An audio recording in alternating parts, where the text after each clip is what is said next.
live from Charles Martin Memorial Stadium in Northeast High School in Northeast Philadelphia, alongside Harry Mays from 97.5 The Fanatic. I'm Ari Bluestein. It is a warm May night. Not really used to seeing football at this time of year with this type of humidity. No, I'll tell you what, Ari, this is more reminiscent of when these guys get started in camp in August and are playing their first couple games in a late August, early September setting. It is hot and humid, and the track is fast. Well, we do have some real good players to take a look at. Now, these are all seniors from the Public and Catholic League in Philadelphia. They're playing against each other, and an interesting storyline is that Imhotep of the Public League knocked off Archbishop Wood in the city title game, and I'm sure a lot of these Archbishop Wood guys are looking forward to maybe getting some revenge today. Well, I think so, and that's why there's 12 guys from Archbishop Wood on the non-public roster, and one of those is the quarterback, Anthony Russo, the late get from for Temple and head coach Matt Rule, and I was told that he skipped the Big 33 game in order to play in this game, and I think revenge is on his mind. I think so too, and on the public side you have a lot of really good players, and when you think of the Imhotep team, you look at some of these guys. You look at Yasir Durant, the big lineman going to San Diego State, the other big lineman, Giancarlo Valentin, going to Oklahoma. I mean, these are some serious prospects here on the public team, and you know, the non-public won by one last year, and you would think that, you know, the non-public, they are favored, but I'll tell you what, the public team, they've got some guys that can play. Yeah, if I had to set a line on this, I'd probably take non-public -6. Okay. That's less than a touchdown. Yes, it is. That means we're going to have a game tonight. And we do have some interesting rules for this specific game. You have no blitzing, and then you have an interesting option where you can take the kickoff, you can receive the kickoff if you're down by 14. I mean, that's something that's like unheard of. Maybe makes this game a little bit special, a little bit different tonight. Yeah, it's sort of like a make-it-take-it situation. Yeah. If you're down 2 scores or more, and if you score, you can take the kickoff or receive the kickoff again. In other words, to keep it a little bit competitive. But the no blitzing, if they do blitz, it's a 15-yard penalty. Yeah. All the other penalties are 5 yards, and the defensive backs are going to have to be at least 8 yards, no more than 8 yards off the line of scrimmage. And as far as sort of a goal line defense, if you're inside the 10, the opponent's inside the 10, the defense can play up to the line of scrimmage as in goal line, or if it's 2 yards for the line to gain, you can again have a goal line type defense. Well, it should be a very interesting night because of those rules and because of these great players. We have a great one coming up for you. Harry Mays, Ari Bluestein will have the call for you next on the Sports Fan Base Network, presented by Payroll Service Solutions.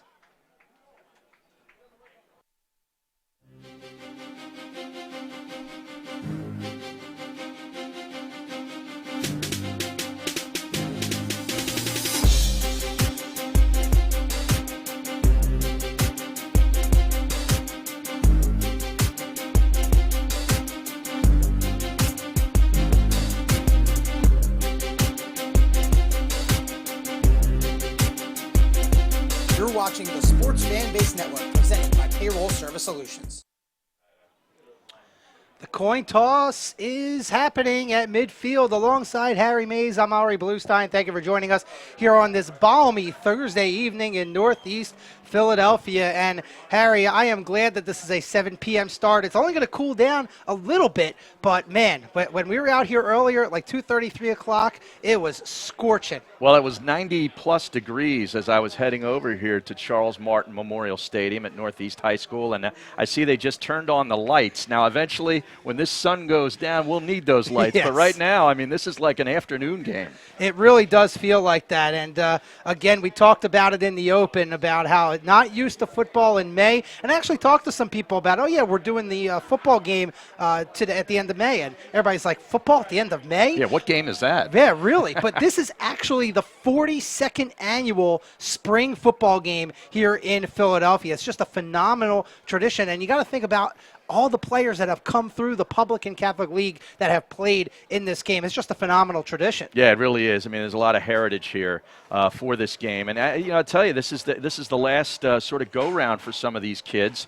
Many of them are, and we're going to be detailing where these kids are going on to play college football and be student athletes, as it were. But, for some of them, this might be the last football game that they play. So there's a lot on the line tonight.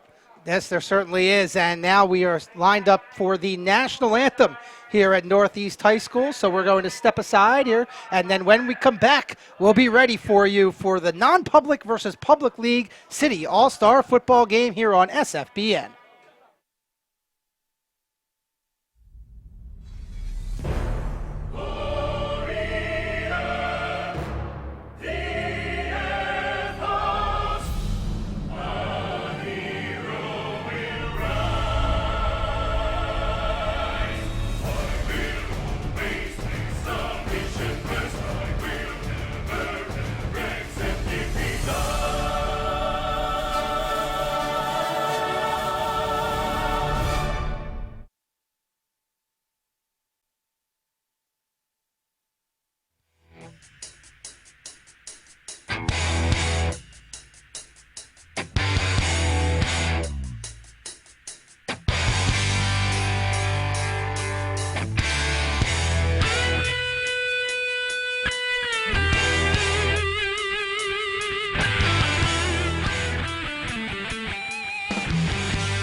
Welcome back to Charles Martin Memorial Stadium. Alongside Harry Mays, I'm Ari Bluestein as we get set for the City All-Star Football game here in Philadelphia. The Public League in the all-green uniforms, the non-public league, which is essentially the Catholic League with a couple of private schools, in the white jerseys with the green pants. The officials for tonight's All-Star game, the referee Bill McKeever, umpire Dan McKeever, head line judge Frank McAnulty, line judge Bill McKeever Jr., field judge Khalil Blocker, side judge is Damian Ross, back judge Joe Kelly, and on the clock is Frank Dunn. And I've talked to some officials in this area who used to call this game, and they say, you know, it's not, obviously it's a fun game, but there is some competitiveness to it, and that is really what makes this special, because it's fun, but these teams want to win at the same time. Well, no question. I mean, some of these guys have been playing against each other in various different capacities for many years, and this might be the last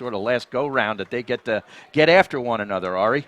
It looks like the public team won the toss, so it will be the non-public squad in the white jerseys kicking off to the public team. That's Joe Gallagher, the kicker from Father Judge, who has a pretty good leg. And the opening kick is a squibber, and it is received on the far side, and being drugged down is the public league ball carrier. That's number 21, Prince Smith, on the carry for the public league. So a squib kick actually works out to perfection for the non-public league. Yeah, and Prince Smith is one of those Imhotep guys, Ari, and he's headed to New Hampshire. He's got some really long arms, a really good athlete standing in there at 5'11", 180. We're going to get a good look at the quarterback for the public league, number 1, Shane Smith. He's a 6'1 quarterback out of Del Val Charter. He's undecided, obviously at 6'1 undersized, but this kid put up some very nice numbers for the Warriors. He's got some great athleticism. I saw a little bit of tape on him a few weeks ago. So starting out in the shotgun, 4 wide receivers, 2 split out to each side. Smith going down the seam. He's got a receiver, and it is caught. A deep throw to number 5. That's Shaheed Brown. Who does he find? His Del Val teammate. Yeah, I tell you what, he runs sort of an in-cut and then post. You know, straight down the middle of the field, was wide open, and the throw was right on the money. Very nice job on the completion. That is a 32-yard completion from Smith to Brown. So public league team in business here. They give it up the gut. And maybe getting a yard is the ball carrier. I think that was a Frankfurt helmet. Actually, that was 23, I believe, Sadiq Moore. Yeah, it was Sadiq Moore looking for room up the middle, then sort of broke it out to the right, could find limited running room, picked up about a yard. Boy, it didn't take long for the first big play, Ari. Right out of the gate. You can know that coaching staff was chomping at the bit to throw that pass. That is true. And we have our first timeout on the field here, called by non-public team. Not too happy with the way that they started out. And we'll keep it right here. And we have some great sponsors to tell you about for tonight's game that really made tonight's broadcast possible.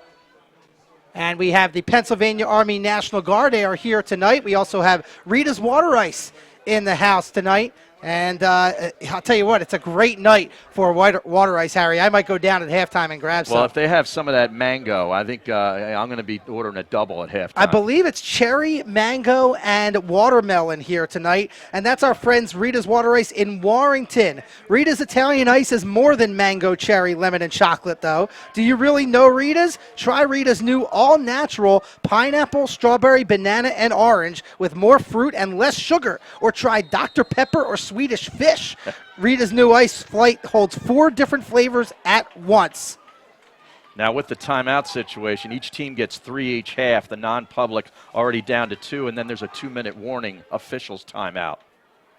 Non-public using it early, and then we've got some movement on the line. That looked like Nazir Upshur from Imhotep, the big tight end, number 8, looked like he jumped early. Let's see what the officials have.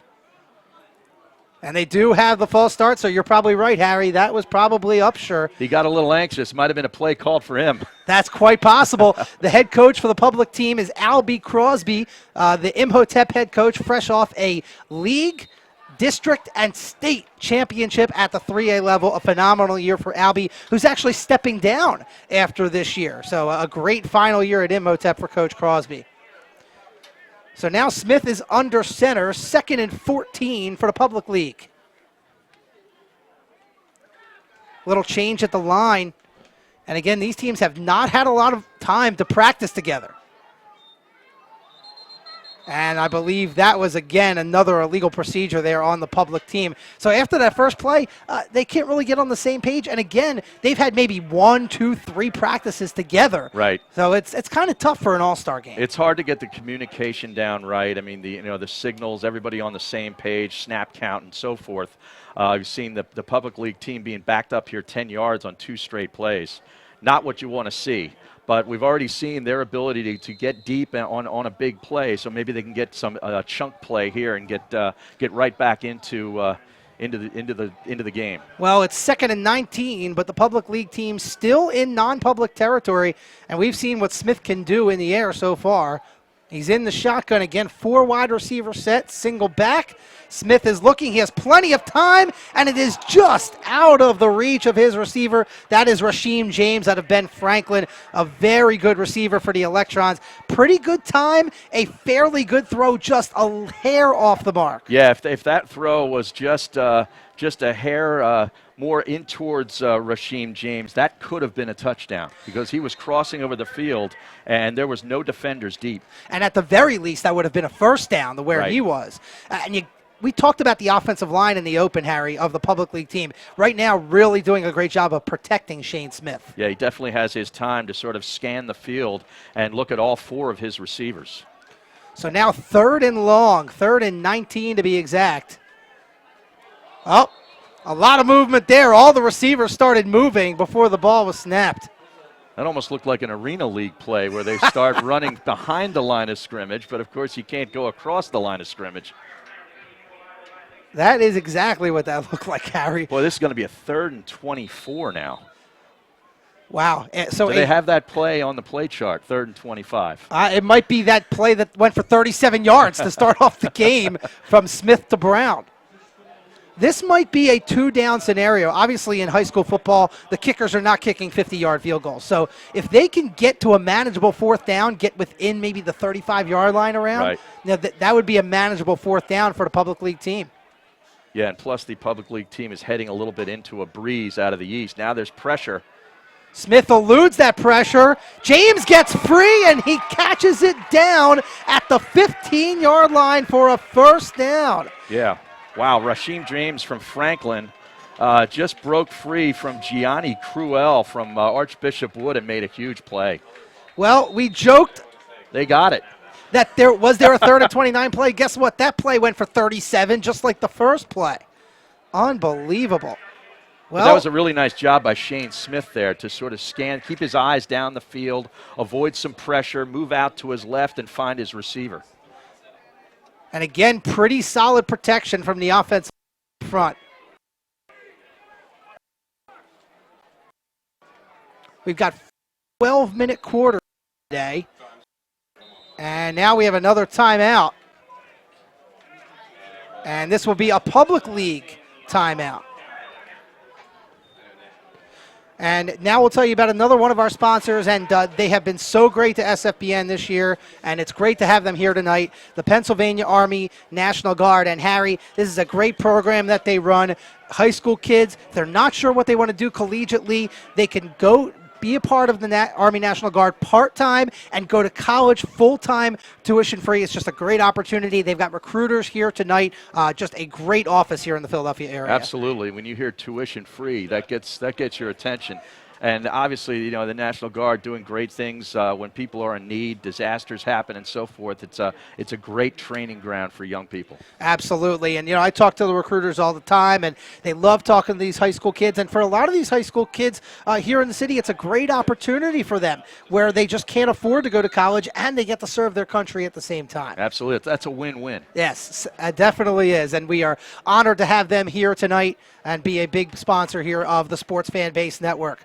All right, so 1st and 10 on the 15-yard line for the public league team. Both teams have burned a timeout here early on in the first quarter. Smith is under center, and we have another whistle. Now we have another flag. Might be another false start there. Now, when the official makes that illegal procedure motion, we were told before the game that that could be a rules violation. So there may have been a formation issue. I don't know, but I didn't really see any movement. Did you there, No, Harry? I didn't. And that might have been an alignment issue.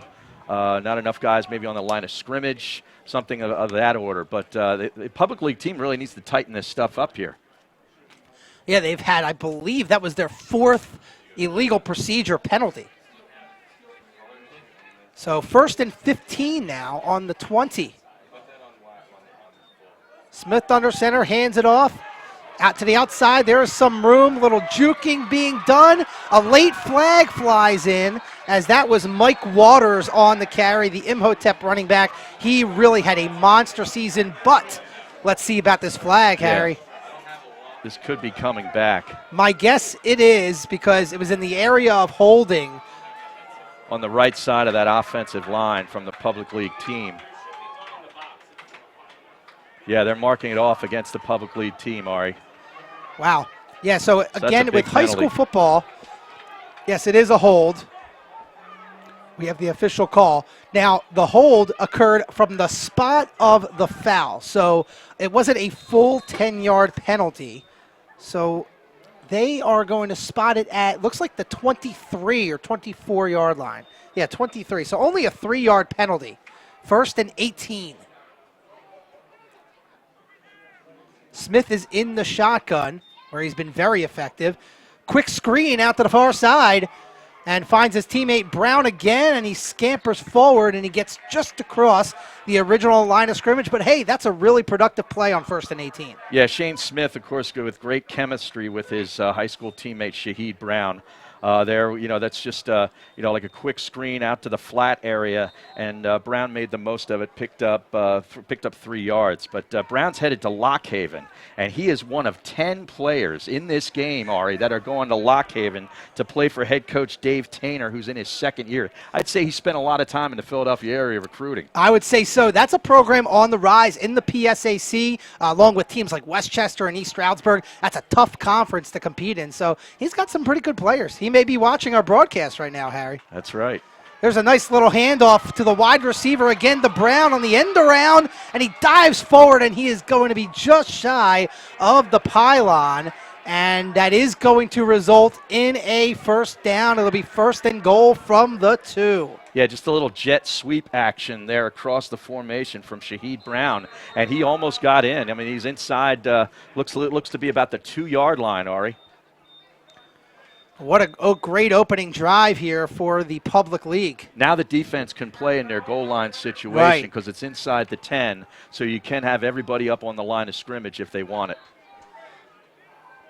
Looks like a stacked offensive line for the Public League. Power eye. The handoff goes to the deep back, powering forward and in for the touchdown is number 27, Casey Williams, the South Philly fullback in the Public League. Strikes first. Yeah, and Casey Williams, a big kid, 6'3", 230 out of South Philly High. He's actually going to Temple to play for Matt Rule, and he's entering as a gray shirt. Yeah. I talked to Roscoe Natale, his head coach over at South Philly High School, and he said it's a great opportunity for him. He's very excited, and this is the type of kid that if he works hard, he could be a big contributor. I mean, he's not going to be putting up monster numbers, but he's got such a big body that he could really be a goal line threat for Temple in the coming years. Yeah, I talked to a couple of the Temple coaches about Casey, and they just remarked about his size, as you mentioned, and just how physically strong he is.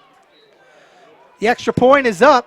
And it is good for the Public League team kicker. That is DeJason Ellis out of Mastery North. So the score is 7-0. We'll take a quick timeout as the Public League strikes first. You are watching the Philadelphia City All-Star football game here on SFBN, presented by Payroll Service Solutions. Hey, you. Who, me? You like pro sports? Yeah, You like college sports? of course. You like high school sports? I guess. Maybe you just don't know much about them.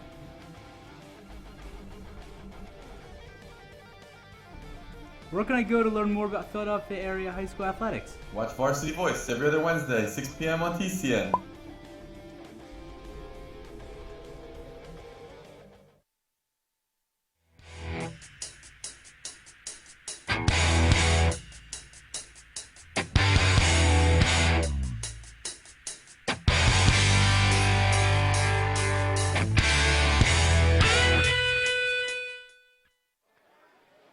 So now the non-public league has a chance to answer back here after that 3-minute drive that ended up, when it was all said and done, a 75-yard drive for the public league team, and they probably had a lot more positive yards than that. And here's a run up the gut on the kickoff and strangled down. After nearly running it all the way back was Khalil Roan out of Newman Goretti, and that was a potential touchdown saving tackle. I believe that was Kaif Williams, number 13. I'm not sure, but how about Khalil Roan almost taking that back? Yeah, I tell you, he busted through there, and he brought that all the way out to the 47-yard line. Non-public's 47-yard line, so great field position for the non-public team and Anthony Russo and company. Yes, Anthony Russo, the guy that I know you came here to see, Harry Mays. I mean, he's a guy going to Temple. Of course, you're a big part of Temple football radio, and you get a good first look here at Anthony Russo. He's going with the play action. He's going deep, and he overthrows his receiver. He was looking for Lansdale Catholic star Ryan Quigley, who's heading to Princeton University to play football. So some good air under that for Russo, but just a little too far for Quigley. Yeah, and he had great time and protection in the pocket, just put a little too much air under it for the incompletion. But I like the idea of the first play going deep. I mean, we've seen, trying to get big plays out of both teams, for the first plays from their offensive units. And how impressive was it that the public squad survived all those penalties, right, and the resiliency to come back and put it in for 7 points. I think he had 4 illegal procedure penalties and that holding penalty. That's a total of 23 yards of penalties. Russo out of the shotgun, sensing some pressure, gets it out to the screen and wrestled down on a nice play on the outside by Javon Whitfield, the Simon Gratz corner, also going to Lock Haven, and that was complete to number 10, Dante Mason, very good player out of Bishop McDevitt. Yeah, Whitfield made a really nice play on Mason there, held that to just a 5-yard gain. But again, Russo had time to scan the field, made a nice delivery on the ball to Mason. And now we have an official's timeout. Dante Mason out of Bishop McDevitt, another one of those guys headed to Lockhaven. Yeah, Ari. he had such a great year. Nobody expected Bishop McDevitt to do anything, and they actually won a couple of games in Class A, the state tournament. So the Lancers, who haven't had a very good team for a long time, they won some Catholic League championships back in the 80s, but maybe they're starting to bring back that Bishop McDevitt tradition, starting with Dante Mason. And we'll see what the officials were discussing here. This is looking like they're going to mark off some yardage. I believe this might be one of the rules violations here, Harry. Okay, might have had an illegal defensive formation. Well, they're replacing the ball at the Public League 48-yard line, which I believe was the original line of scrimmage here for this third down. But they reversed it to the other hash. And I think we're all good to go. That's actually now second down. Right, it's second down, Yeah. so they took the penalty as opposed to the completion. Okay. So wipe off the completion there. Now there's a handoff on the far side and a gain of a couple of yards there. Running room tough to come by over that left side of the Public League defensive front. Yeah, it looks like that was Khalil Roan who had that return back. The running back out of Newman Goretti. Looks like he had that carry, went for 2 yards. And I also see Shaka Tony over on that side of the field, number 7 for the Public League team. Of course, defensive end from Imhotep, headed to Penn State. Yeah, he is. We had a chance to talk to him, and he is just a very intelligent young kid, just physically strong. And Penn State's got themselves a pretty good player in Shaka Tony. Russo with a quick hit to the outside, and that's going to go for a first down, and that goes to Gianni Cruel, his Archbishop Wood teammate, who's actually still undecided right now. He's had some offers from teams like Delaware State, but Gianni Cruel, known more for his defensive presence, but makes a catch right there. Yeah, 5'10", 165, defensive back and wide receiver. And again, we're seeing the chemistry of the quarterback wide receiver combos with their high school teammates playing heavily in the early part of this game, Ari. Hey, makes a lot of sense. You know, you see a familiar helmet, you're going to look for that, that's for sure. Oh, here's going to be a pass by Dante Mason, the receiver, and it is caught by Quigley. 10, 5, he's in! What a play. Touchdown, non-public on the wide receiver pass from Mason to Quigley. Yeah, just a handoff from Russo to Dante Mason, and he immediately stutter-stepped and looked to the far left side of the field in a throwing motion, and he finds Quigley, who then makes a scamper for the corner of the end zone and gets in. Just a fantastic play and better execution. Absolutely. That is a phenomenal play. And in on the extra point is Joe Gallagher. Good snap, good hold, it's up. And it is no good. Looks like a little wide right, so for the time being, the Public League holding the lead over non-public 7-6. We're going to step away real quick here on SFBN. We've got ourselves a ball game only midway through the first quarter. We'll be back right after this.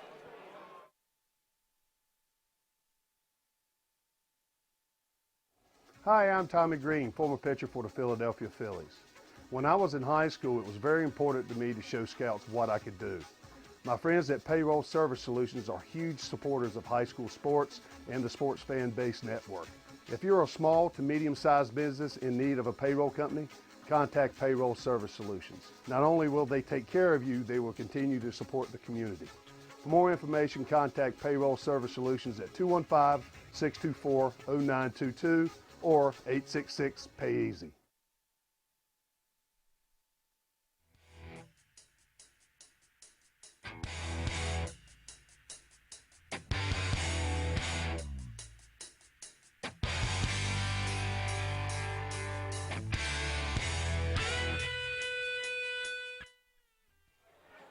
What a game this has been so far. Alongside Harry Mays, I'm Ari Bluestein. Only midway through the first quarter, and both teams have put a touchdown on the board, and it's another squibber, and it looks like that's Luke White on the far sideline for Simon Gratz. We've got a late flag coming in. Luke White has some space here on the near side, and he splits. Oh, he tripped over his own man, and he's down near the 17-yard line. Now there is a flag back at the Public League 37-yard line, so it might come back, but what a nice little run from Luke White. Yeah, a tremendous play from White, reversing field, but typically when you see Laundry on the field on a kickoff, chances are it's coming back. But I tell you, he made such a great run, and as the defense was starting to sort of settle in on him, he tried to cut it back up inside, just inside the 20-yard line, and sort of tripped over his own feet. It was a great run, but it's going back. You could see the officials are going to mark it off at starting at the 37. It is a hold. Wow. On the Public League squad.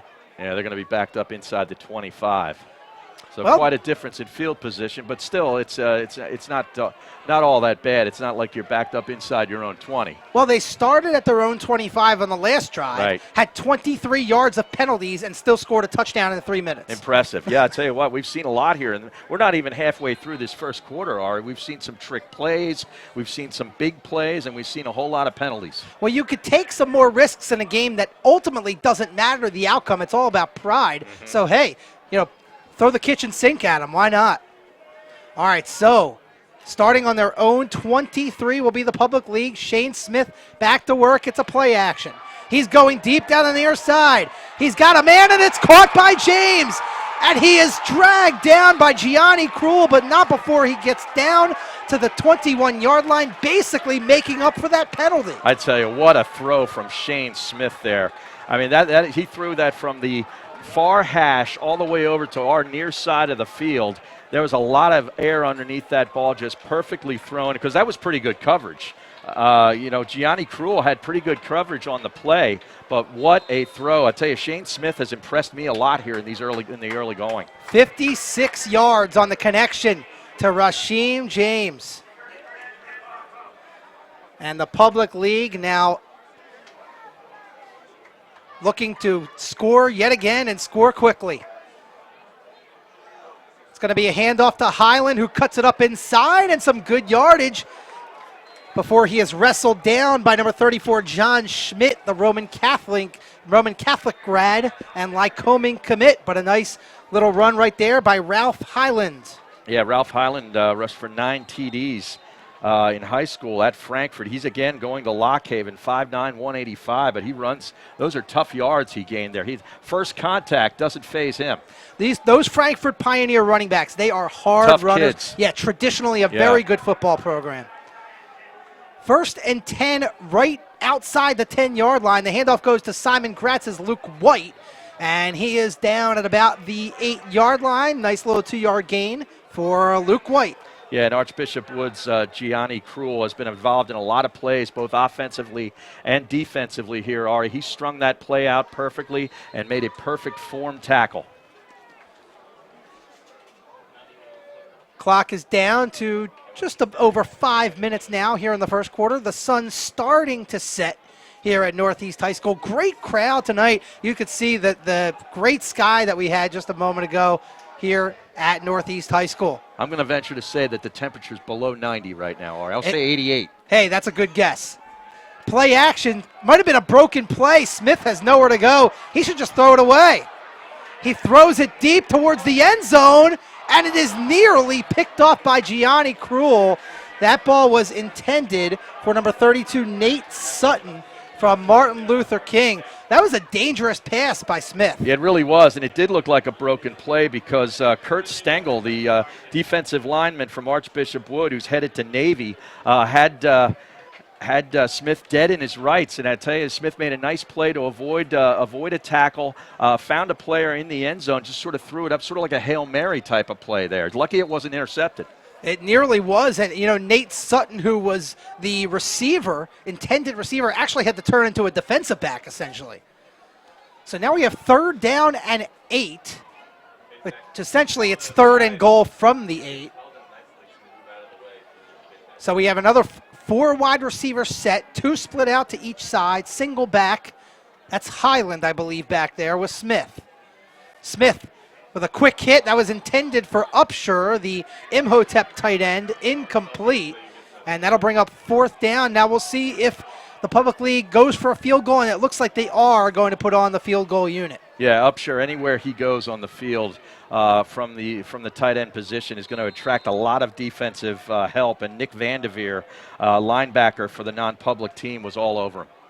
And Vanderveer, very good player from St. Joseph's Prep. So this will be DeJason Ellis out of Mastery North. He's going to kick from the right hash, and this is going to be a 25-yard field goal. Definitely not automatic here at the high school level. Now it's heading right into a pretty good breeze. It's got some good height on it, and that is right through for DeJason Ellis, the 25-yard field goal. I think that would have easily been good from 35. Yeah, he's got a leg, and Mastery North, one of the few teams that actually did kick some field goals during the year. And we're going to take a timeout with 4:35 remaining here in the first quarter. 10-6 is your score. Non-public will have another crack at it when we return here on SFBN, presented by Payroll Service Solutions. Are you ready for prom? Well, SFBN is. We have partnered up with several local businesses to offer our high school viewers discounts on major prom-related purchases. Clark's Premier Limousine for transportation, the Men's and Boys Store for tux rentals, LB's Cuts for men's haircuts, In Good Hands Salon for hair and nails, and Dress Up Time for prom dresses. Go to www.sfbnprom.com to receive your promo code today. Alongside Harry Mays, I'm Ari Bluestein. 4:35 remaining in this action-packed first quarter.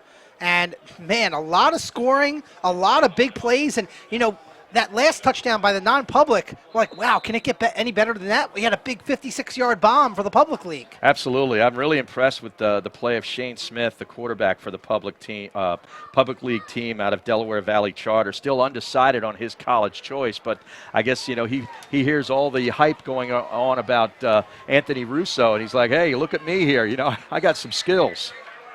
That was Khalil Roan on the take. And, you know, you're absolutely right, Harry. Maybe there's some college coaches watching here tonight. And you know, Russo obviously has the prototypical body. Oh, yeah. 6'4", strong kid, big program, Archbishop Wood. Shane Smith, 6'1", $165. There's some room for weight gain on that body, though. And he's got the skills. He's got the footwork. He's got the arm. I mean, I think he could get a good look from a Division II, Division III school. I agree. And he looks to me like he's got a great football IQ.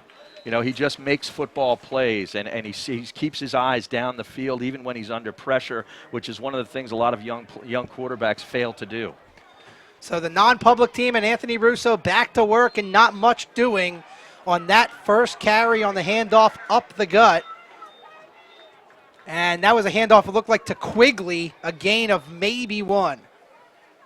Yeah, and it looked like Raekwon Thomas Ishman in on the tackle. Big 6'4", 335 lineman out of Simon Gratz, who's headed to UMass, a program that I am told is recruiting their tails off. Wherever a Temple coach is, a UMass coach is. That's that old A-10 basketball rivalry going on there. Yeah, I'll tell you what, the Simon Gratz Bulldogs, their head coach, Eric Zapay, great coach. They won the public league at the 4A level, which is not an easy league to win, and they gave LaSalle College High School a good run for their money in the district title game, and they're a program on the rise as well. They fell short in the public league championship in 2015, or rather 2014, and then in 2015 they ended up winning it. So you're going to see a lot of Gratz players, including Luke White, who had that one kickoff return. Russo back to pass again, and he is taken down, and the ball is loose, taken the other way.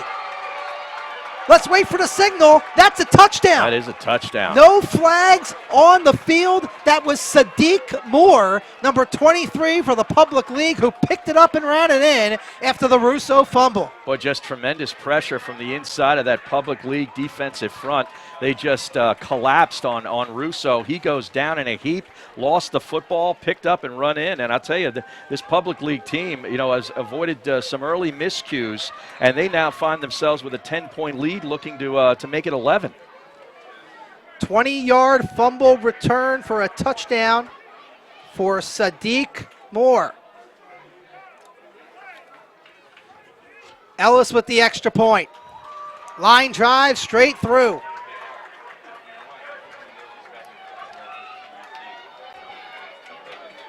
So with the score 17-6, we'll keep it right here on SFBN, presented by Payroll Service Solutions. And also, one of our sponsors today is a local fitness club, Northeast Racket and Fitness. Northeast Racket and Fitness has been serving the greater Northeast community since 1974.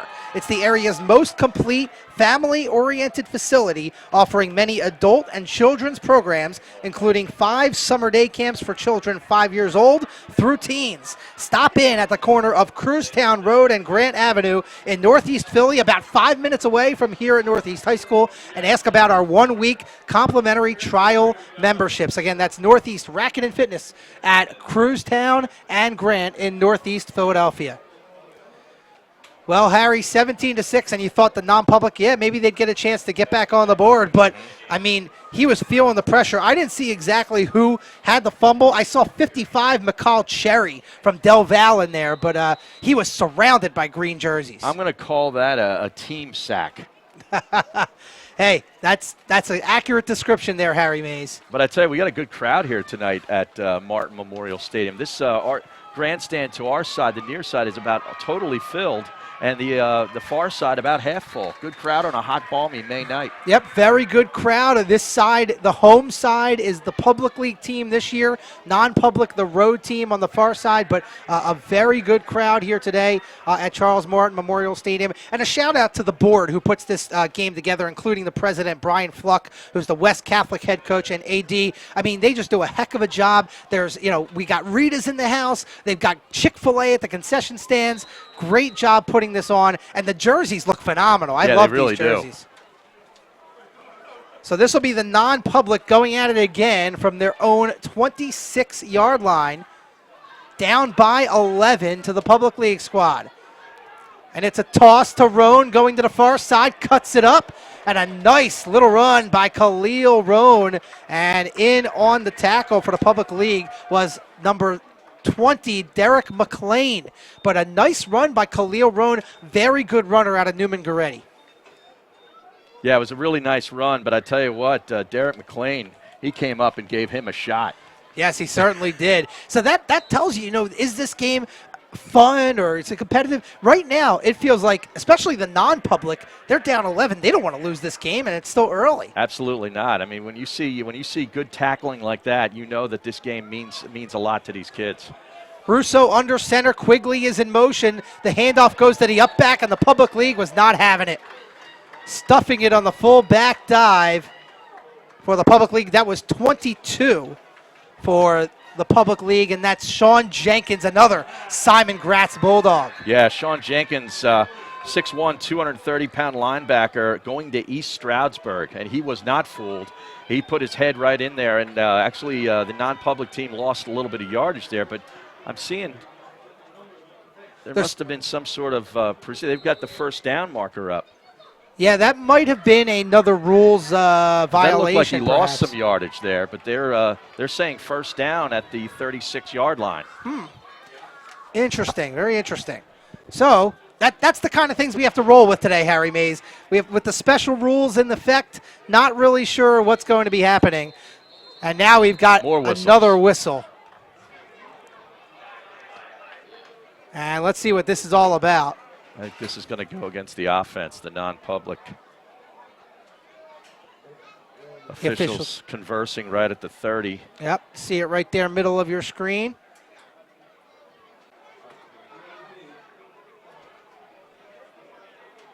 Officials coming over to talk to the public league sideline.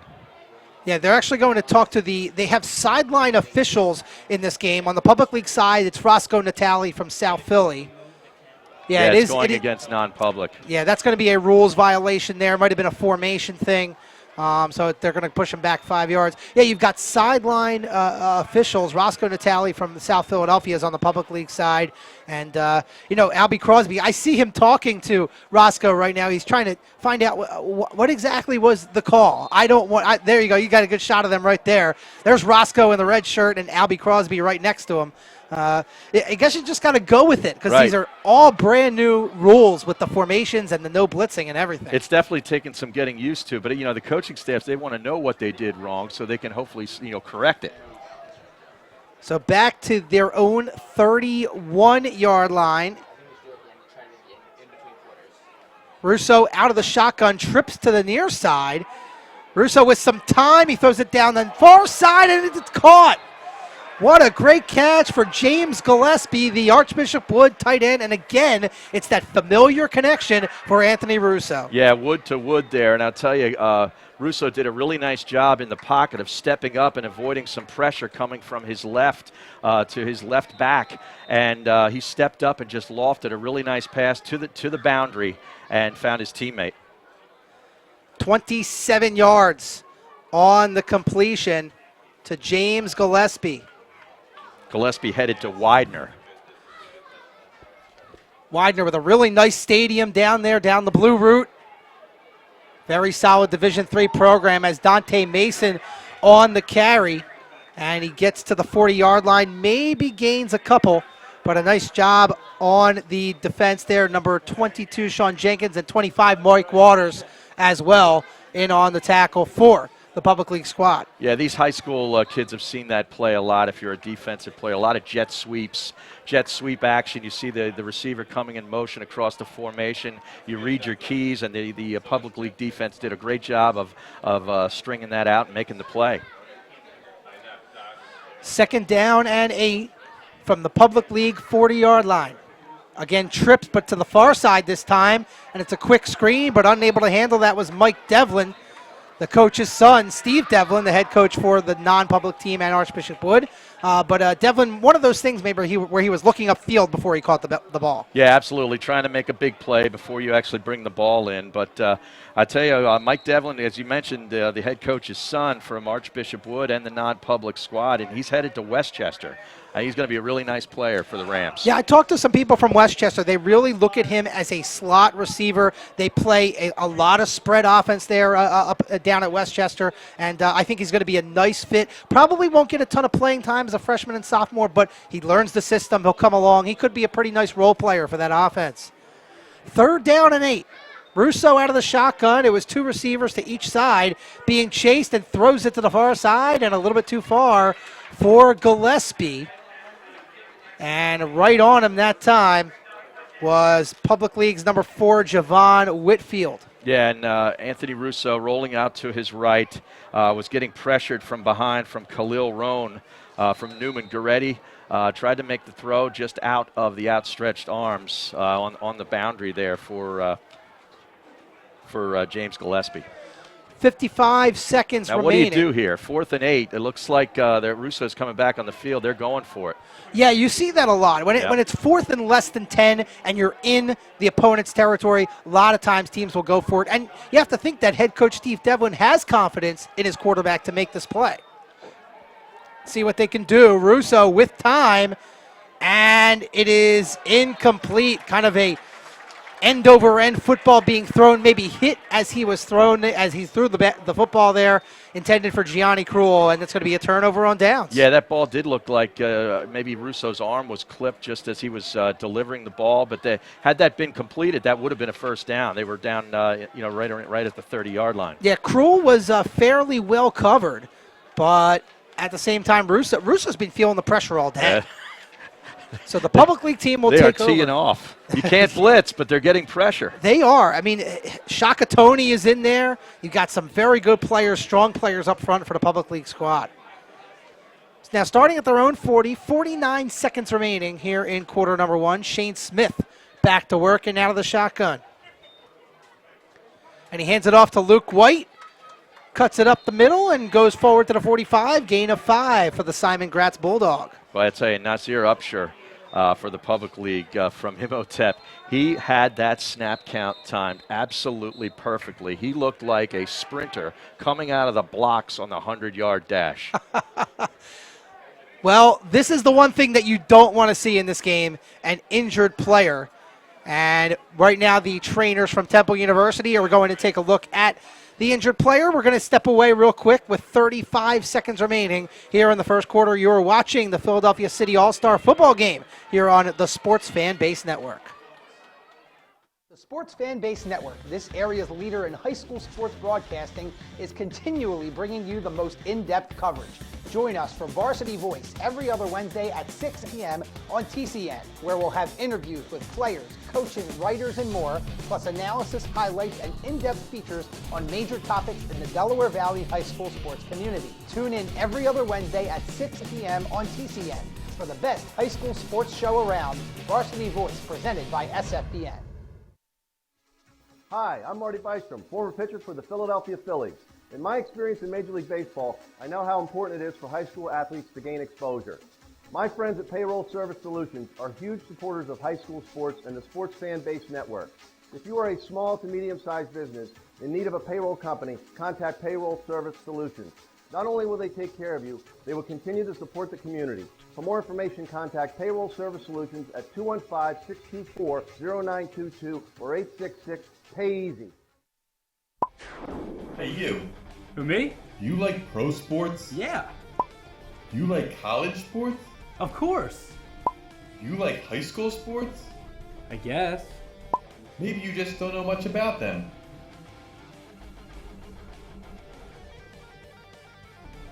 Where can I go to learn more about Philadelphia area high school athletics? Watch Varsity Voice every other Wednesday, 6 p.m. on TCN.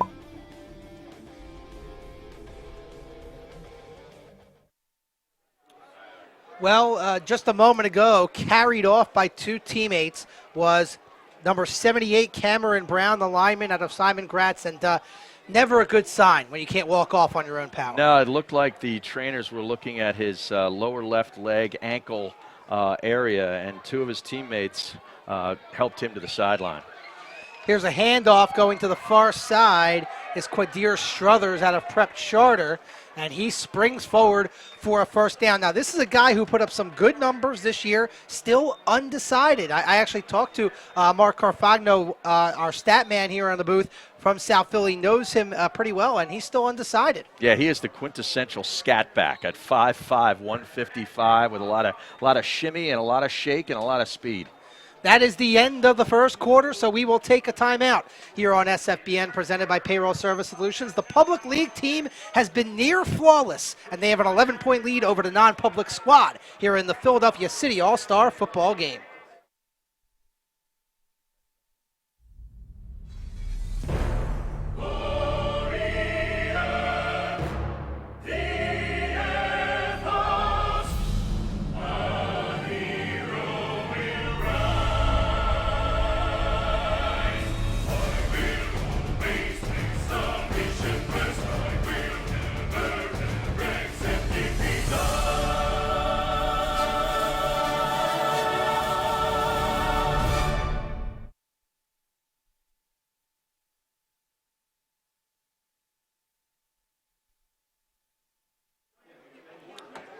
Welcome back. Alongside Harry Mays, I'm Ari Bluestein. We're here at the Philadelphia City All-Star football game, and one of our other great sponsors, the Physical Therapy and Wellness Institute. Just like football players want to get faster and stronger, PTW has a new way to improve your body. That's the technology anti-gravity treadmills, and we'll tell you all about that after this next play, as there is a handoff to Mike Waters. Nowhere to go, being chased. A late flag flies, and being taken down by number 33 for the non-public squad, Nick Vanderveer from St. Joe's Prep.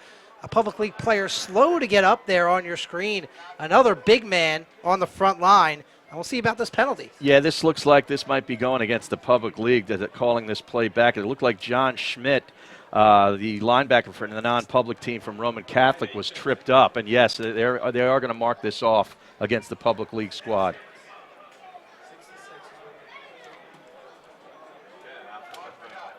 As they mark off the penalty, again, we were telling you about the Physical Therapy and Wellness Institute. They have a very good new technology called anti-gravity treadmills. Call PTW at 215-855-9871 to arrange a tryout at one of our locations. And this guy who's down on his knees might want to call PTW about some physical therapy. PTW has a lot of locations. They have a new one coming in Harleysville. 10 doctors of physical therapy with direct access privileges. No referral needed. They are open from 6 a.m. to 7 p.m. Practicing industry best standards since 2002. Learn more at ptwinstitute.com. And their main location is in like the Lansdale area. Big supporters of Steve Devlin and Archbishop Wood football. Yeah, and you were speaking 66 for the public league. Lineman Caden Crawford was there and has been taken to the sideline, limping a little bit. He's going to Delaware State. I think he's going to take that one off. Well, let's hope. The public league team's running out of linemen at this point. I tell you, early on, I know we're just starting the second quarter here. Very impressed with the public league quarterback Shane Smith. Shaheed Brown has made a lot of plays. Of course, Sadiq Moore with the touchdown. And their defense is just getting pressure on Anthony Russo, making it really hard for him to make plays. That's why the non-public squad only with one touchdown here as we start the beginning of the second quarter. Smith back to pass again. He's going deep down the seam. He's got a man, and he's caught in stride, and that's going to be an easy touchdown for number 13, Kaif Williams, another Del Val teammate of Shane Smith's. Yeah, Williams just broke free from the defender, Miles Brewer, and I mean, he was just wide open. That was just an easy pitch and catch for Shane Smith. And the speedy Kaif Williams just got behind that back line of defense for the non-public team, and he was just gone after a perfect throw from Shane Smith. I tell you, this the non-public sideline has to be in a state of shock right now, Ari. You're down 23-6 with 11:19 left in the first half, and the extra point try is actually good. So 24-6, public league. Wow. It is pretty shocking right now. I mean, I thought that the public league could hang with the non-public, but how ineffective the offense has been for the non-public and how effective the offense has been for the pub has really been the storyline today. Yeah, it really has. The defensive pressure that the public league is getting on Russo, making it hard for him to get downfield and make plays, but also, like you said, this public league team, has avoided a lot of early stumbles with penalties, and they found a way. They've sort of gotten their rhythm here offensively. Well, the public league team has had 4 possessions, or rather only 3 possessions, touchdown, field goal, touchdown, and of course the defensive touchdown. Right. That's what I thought the 4th possession was. But they've just done well in all facets of the game. And you mentioned earlier they're getting the pressure on Russo. They're doing it defensively. And the coverage is there too. They've had really tight coverage all day. So now it will be Jason Ellis, the kicker for the public league team, getting set to kick off to the Dante Mason and Khalil Rowan back to receive for the non-public team. Deep kick for Ellis. That's going to be a touchback. How about that boot? Wow, that goes out of the end zone. Now, I know that was a little bit wind-aided as the wind is out of the east from our right to our left, which was the same direction as the kick. But that was that young man's got some leg. Well, he had the 25-yard field goal, and he's done a great job on the extra points. And I've been impressed because I didn't really know. I haven't seen Mastery North yet this year. Right, so Jason Ellis Jr., and he's only 9, but he's got a really strong leg. Perhaps he played some soccer in his day. That is quite possible. Yeah. You see that a lot with these high school football kickers, I should say. They do play some soccer, as our intern, Mr. Steve Silvestro, will attest to, our soccer player from Mass Charter High School. That's right. Give the thumbs up. Anytime we mention soccer, Steve gets very excited. All right, back to the game here. Non-public going to start on their own 20, and they really need to get something going on this drive. Yeah, they really need a sustained drive here. Click off a couple of first downs. Russo has to step up into the pocket, and he is taken down. That was number 7. That's Shakatoni in there. And Mustafa Owens joining him on the sack there. I tell you, Russo does not have a whole lot of time. He tried to step up in the pocket and was just taken down and only lost 1 yard, so 2nd and 11. Not too much damage. Yeah, he had the recognition to know the pocket was collapsing. So he stepped up into the pocket, but Shakatoni was right there. I don't know if Russo is going to be happy about having to play Shakatoni in that Temple Penn State game. That's He's got to see Shakatoni again. Saw him in the city championship. Right. Sees him tonight. He's going to see him in his years at college as well. Yeah, they know each other a little too well. And more than Russo would like, I'm sure. Russo scrambling, nowhere to go, and he lofts it for Devlin. And it is a catch. It's Yeah. completion. Nice work to find high school teammate Mike Devlin to gain a good amount of yards, and I believe that's going to be a first down. Yeah, it was a really nice play. Devlin Russo buying time, rolling to his right, coming near the boundary. And he finds his teammate Mike Devlin, who was actually well covered by Prince Smith. There was really good coverage on the play. Just a really good nonverbal communication from two teammates there, making the play for the first down. I believe that's going to go down as a 14-yard gain there to Devlin. So a first down for the non-public, and we'll see if that gets them going a little bit. Spreading it out with 4 receivers.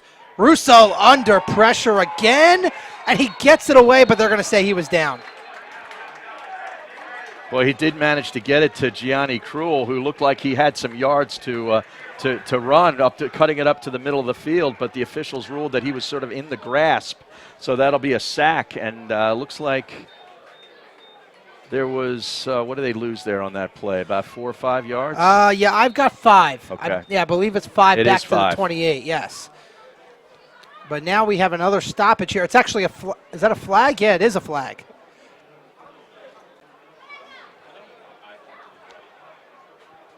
So let's see what the call is here. You can see the official middle of your screen. So that's going to be a public league. Yeah, that's going to be probably a rules violation. And that's a first down for the non-public league. So big mistake. Ooh, that might have been a blitz because I think, did they move that? Oh, no, they just moved it up 5. Okay, yeah, blitz is a 15-yard penalty. It's the only 15-yard penalty of the night. All the other penalties are of the 5-yard variety. But still, now you got a 1st and 5 instead of 2nd and, 15? Right, yeah, big difference there. Russo is under center now. Hands it off to the fullback and wrapped up and hit quickly in the backfield. Great job. I can't see it. Is that 53 there? It looked like 52 Nazir Womack from Central. And that's going to be our All-American Sporting Goods hard hit of the game, another one of our great sponsors here on SFBN. All-American Sporting Goods for all your sports equipment and apparel. Shop there at the corner of Cotman and Tabor in Northeast Philadelphia. For more information, call 215-342-6141. Again, that was our All-American Sporting Goods hard hit of the game. And you know, when we give that out, there's usually a lot more hard hits. We could probably give it out 5 or 6 times. So 2nd down and 5 after no gain. Russo with the quick hit over to Gillespie on the near side. Wrestled out of bounds, a nice tackle, but that's going to go for a first down. And on the tackle there, I believe that was 28, Naeem Franklin, the defensive back from Frankfurt. Yeah, it's a really nice play for good yardage with James Gillespie running sort of a little hitch along the boundary. And Russo made a nice delivery. So a first down for the non-public, moving methodically down the field at their own 46 now. That was a gain of 8 to Gillespie, his 2nd reception for 35 yards. You're seeing some of these more simple short throws that the non-public league team is employing, trying to get a little rhythm to their offense. Russo with a little bit of time across the middle, complete for a quick 5-yard gain, and that goes to number 7, Josh Reichenbach out of Calvary Christian, one of the few non-Catholic League players on this non-pub squad. Yeah, Josh, good size, 6'3", 215, and he made that catch in surrounded by a lot of traffic. Actually bobbled it a little bit, but then retained the ball and bringing up a 2nd and 4. Yeah, I did not really follow Calvary Christian during the year, but it's nice to see that they're involved. They're right on the edge there, far northeast Philadelphia, near George Washington High School. A very good academic school there at Calvary Christian. 2nd down and 4 for the non-public league. Here's Russo again, back to pass. With some time, a quick hit to Gillespie again. Is that going to be enough for a it's first? It's going to be close. We'll wait for the This official looks signal. Looks like a first down. Yeah, they're going to give it to him. So the ball advances up to the 44-yard line of the public league. Gain of 4. And now Russo's starting to get going. And you know what? They're doing a lot of quick hits. Right. They're not trying to go deep. They're avoiding the pressure by releasing the ball quickly. Yeah, it's a great adjustment from the non-public league coaching staff. I mean, Russo hasn't had the time, to sit in the pocket and wait for guys to get open down deep. So they're running these short 3 and 5 yard routes. And to their credit, their receivers are making tough catches. Here's a run up the middle. Shaka Nothing Tony there. swallows up. I believe that was Khalil Roan on the carry again.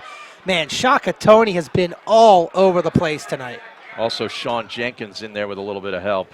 But there was no running room to be had. You got to mix in a run every once in a while. Right. Keep the defense sort of, honoring the run. But I'll tell you, they just swallowed them up. Well, not including the Russo sacks, a total of 14 yards rushing for the non-public league. But the public league not with a ton of yards either on the ground. A lot of the yards have been through the air for both teams. Yeah, no question. They're airing it out tonight. Nice humid night. Good night for throwing. That is absolutely correct. 2nd down and 10, no gain on that play for Roan. Russo again. And he throws it here to the near side, incomplete, intended for Devlin. You saw Russo try and load up. He wanted to go deep. I'm not exactly sure the receiver he was looking for. It looks like that was 28 who was coming down the near side. 28 is Michael Slauson from St. Joseph's Prep. He wanted to load up, but I guess it just wasn't there. Yeah, then he checked it down to his teammate, or intending to get it to Mike Devlin right along the sideline, and it was just a poorly thrown ball because Mike Devlin was open right at the 40. Well, I guess when you have to adjust like that, it's not easy to get your footing correct and get your arm slot in the right position. So now 3rd and 10 for the non-public team, and they've taken a nice chunk off the clock here. Yeah, but it's got to end up in points. I agree. Taking all this time off the clock, you got to come up with 7. Quick play again to Devlin, and that has seemed to be working. And a late flag is going to be a personal foul. Oh, we got some fisticuffs back here. Oh, boy. Back behind the line of scrimmage. And some flags are flying. You had the personal foul initially on Naeem Shaka Franklin. Tony was throwing some hands. Oh yeah, I was looking over here at the personal foul. I even missed that little scrum there. Yeah, we had a rough tackle down on the boundary. Looked like a late hit, maybe out of bounds. The official was looking at that, and I look to my left and I see some guys with a disagreement, shall we say, behind the line of scrimmage. So now the officials all congregating right near the non-public 42-yard line. And they're all conversing to figure out what the situation is. Well, I could tell you the first flag was definitely a personal foul, late hit on Naeem Franklin of the Public League. After that, I have no idea. Take a guess at who went first and who the officials decide the penalty will be on. But it looked like the play, Russo getting it to his teammate Devlin, would have been good enough for a first down. It looked to be right at the marker. Pretty close. I mean, maybe 9.5 yards. Looks like where it's spotted. Looks like they needed to get to the 34, and they're spotting it at the 35. Okay. So it would have been short, but let's see what the call is. Officials still not exactly sure. Our referee today, again, is Bill McKeever. Very experienced official here today. Great officiating crew. 3 McKeevers in all, actually. All right, so personal foul on the Public League team. Personal foul on the Public League team again. So just 2 on the Public League. Yeah, and I see Shaka Tony is now over here on the Public League bench getting a talking to from his head coach. I don't know if he is out of the game or not, but he was the one involved behind the line of scrimmage. And this ball, wow, look at this, This ball's going all the way down to the 10-yard line. Wow. So they spotted it at the 35, so add on another 25 in penalties. Wow. Well, that'll get the non-public league going a little bit. Yeah, you talk about, getting rhythm to their offense like they were. Nothing helps that more than that's essentially a big play. Yes. What you just had there. Pretty much. And you have one of the best defenders now sitting on the bench. Yeah, for the he public might be. league. I don't know if we're going to see Shakatoni at least for the rest of the half, if not the rest of the game. I'm not sure. And Albie Crosby, actually off your screen now, there's a stoppage because head coach Albie Crosby is talking to the officials. Well, the public league team had been essentially flawless, Harry, up until that point. Right.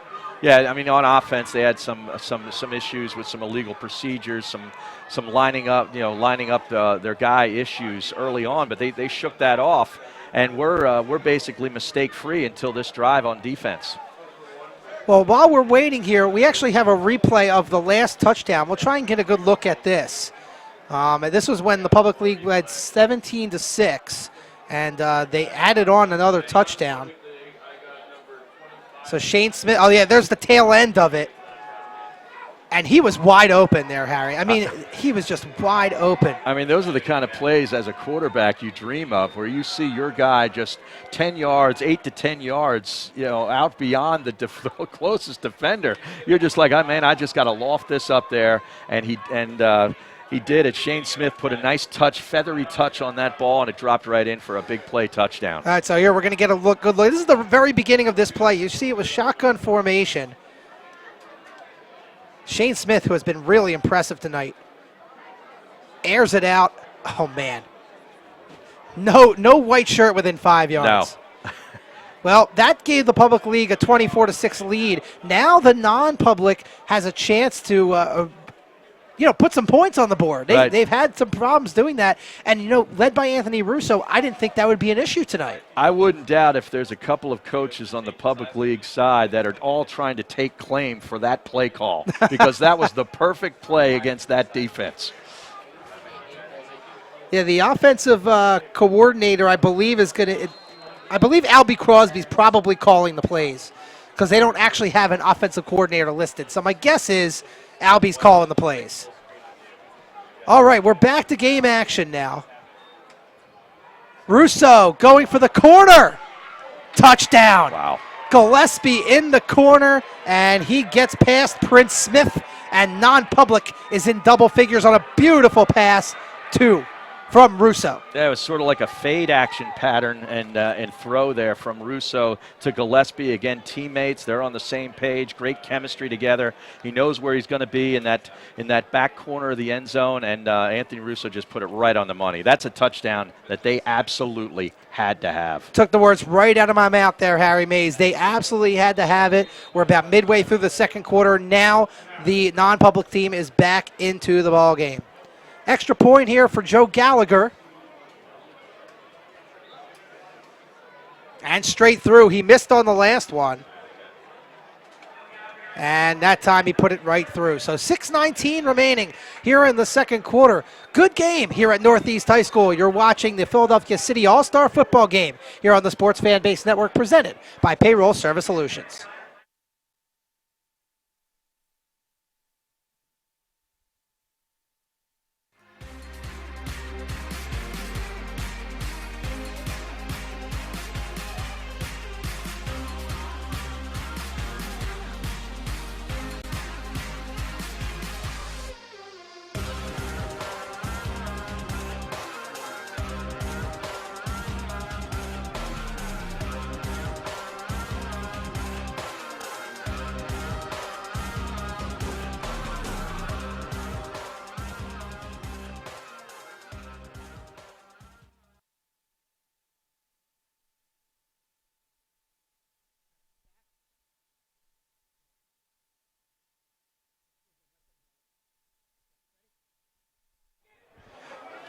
(24-13), the public league still holding an 11-point advantage over the non-public league. And alongside Harry Mays, I'm Ari Bluestein. And, what a high-scoring first half this has been. It's a lot of excitement. I tell you, we've had basically everything already, Ari. And here we have another nice return here from Kadir Struthers on the near side, but it looks like we have two penalty flags. I guess this is coming back as well. The referees have been as busy as the players tonight. They certainly have been. That penalty is going to be on number 22, Sean Jenkins, who absolutely laid out, I believe that was Zamir Gindra, number 5 on the non-public team. Now they're calling an illegal block in the back, but Jenkins just absolutely laid him out. And the public league side, the fans went nuts, but then the flags flew. Yeah, and I tell you, it's a really costly penalty. You would have been looking at field position upwards close to the 50-yard line. And now the officials marking this off. The public league will be inside their own 20.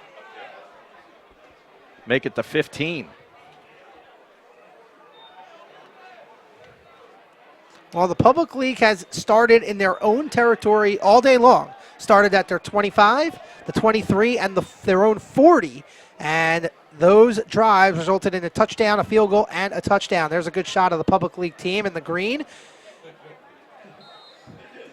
There they are right there. They'll be on offense. I see number 8, Nasir Upshur in there. And Shane Smith back to work here. He's been very, very impressive here tonight. Let's see if they can get Nasir Upshur involved in the offense here. Nasir Upshur, the Florida State tight end, future Florida State tight end. Smith again with time. Going deep. Oh, and overthrown there. That was a very nice pass and intended for Peter Hutton out of West Philly. Yeah, they had Nasir Upshur open, trying to get open underneath Peter Hutton. The quarterback, Shane Smith, has his choice of either route there. He chose to go deeper to Hutton and overthrew it.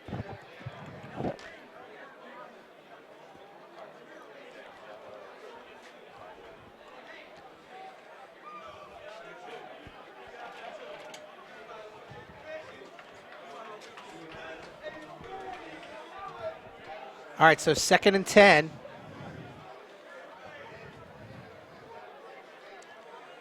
With Smith under center.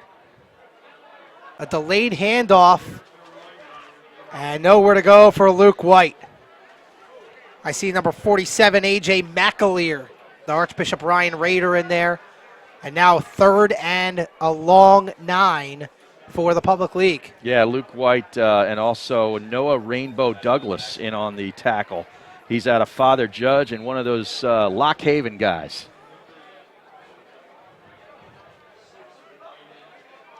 That's a great name, Noah Rainbow Douglas. Yes, it certainly is.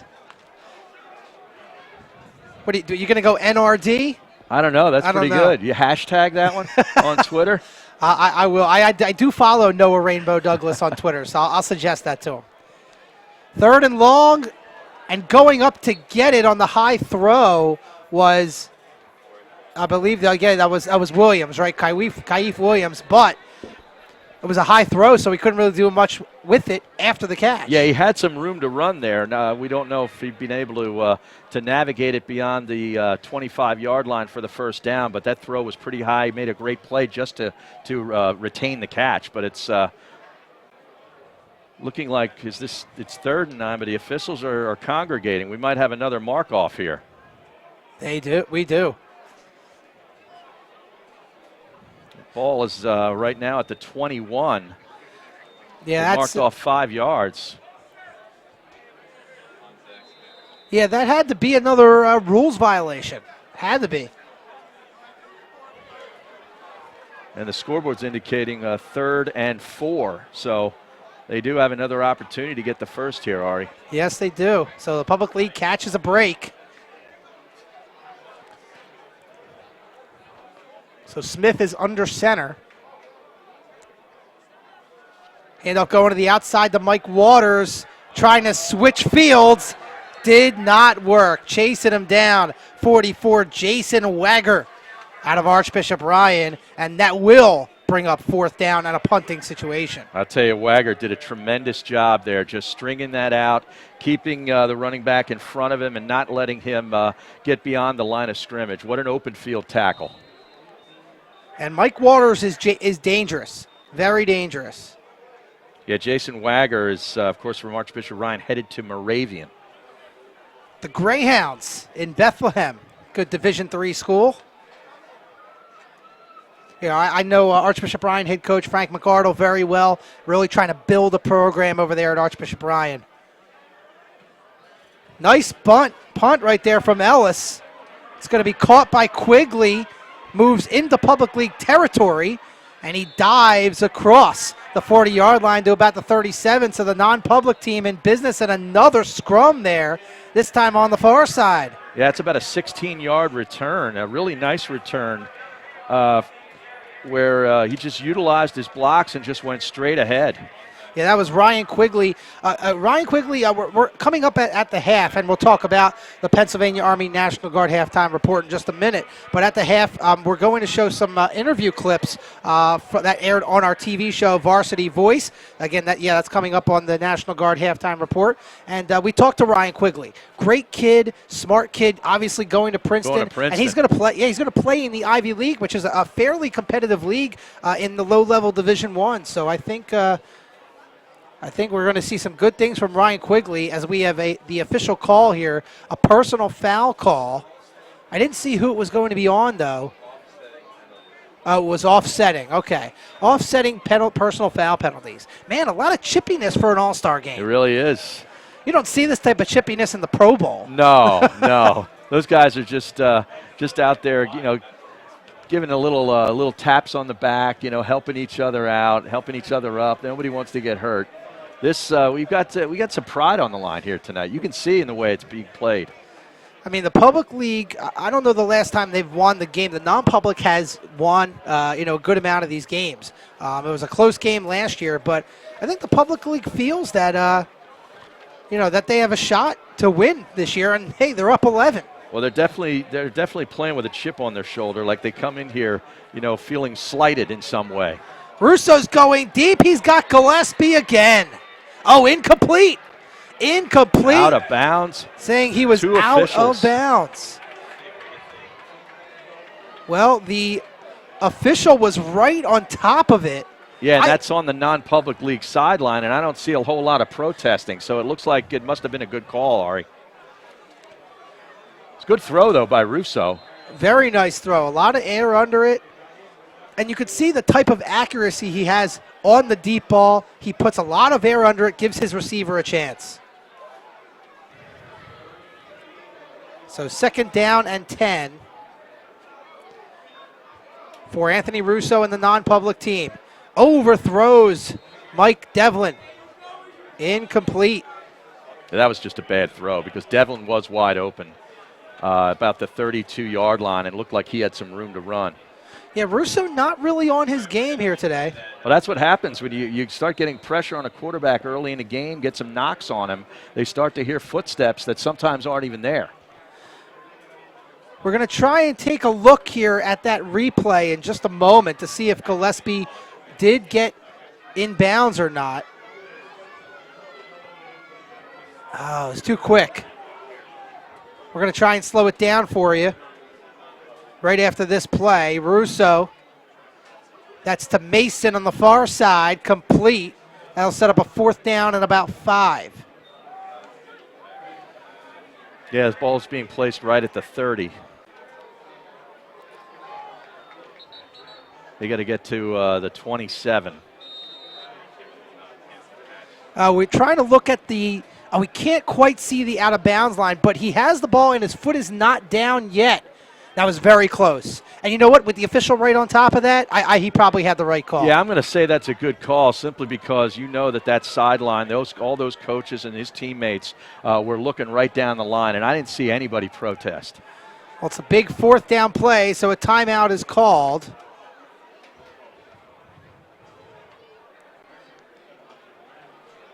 And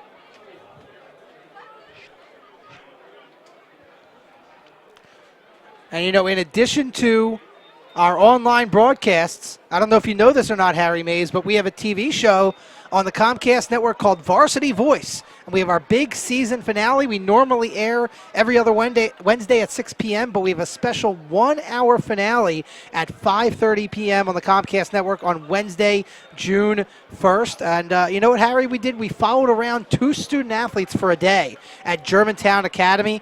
So we're going to really show what it's like to be a student athlete in high school these days. That sounds like a great show. And I'll tell you that the last time the public league won this was back in 2013. Non-public has taken the last 2 games. Oh, there you go. So, the non-public league team definitely wants to win this one, especially I believe they lost by 1 last year, correct?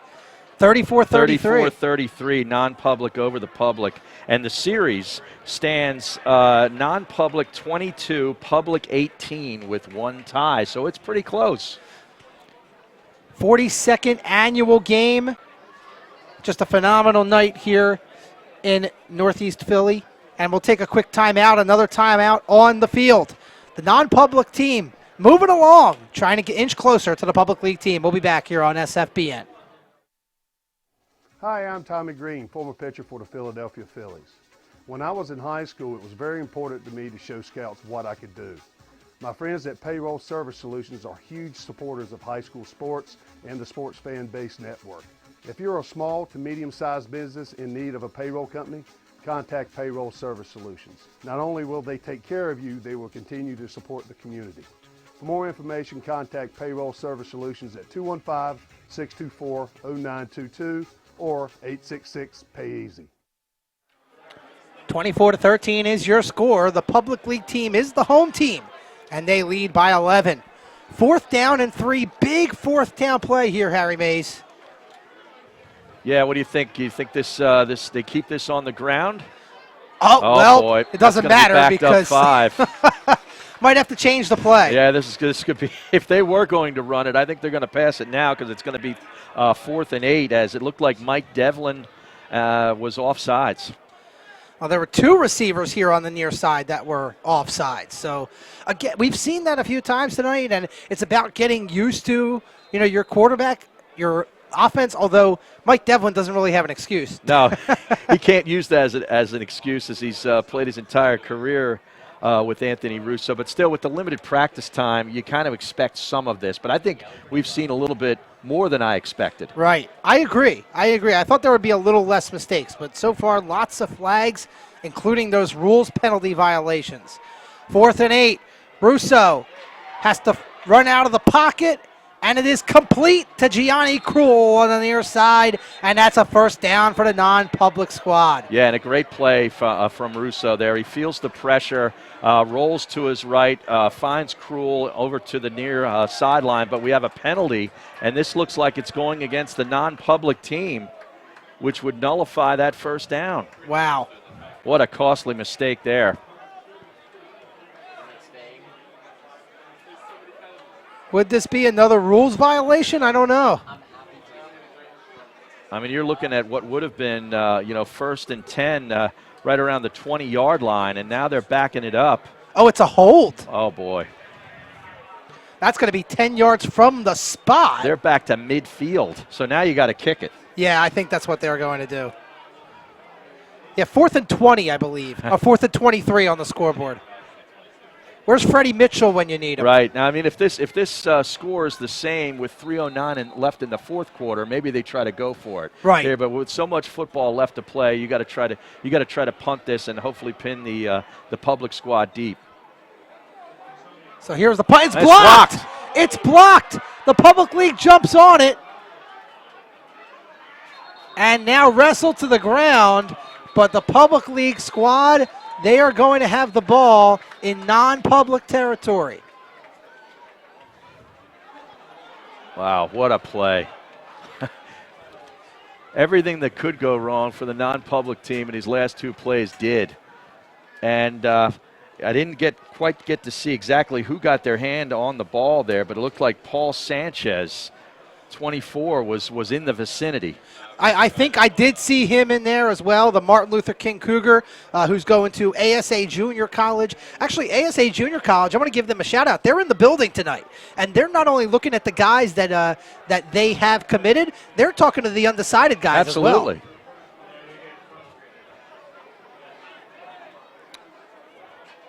Yeah, they have signaled that it is public league ball. So they will start at the non-public 45. Now, special teams has not been great for the non-public league team tonight. They've had penalties on some runs.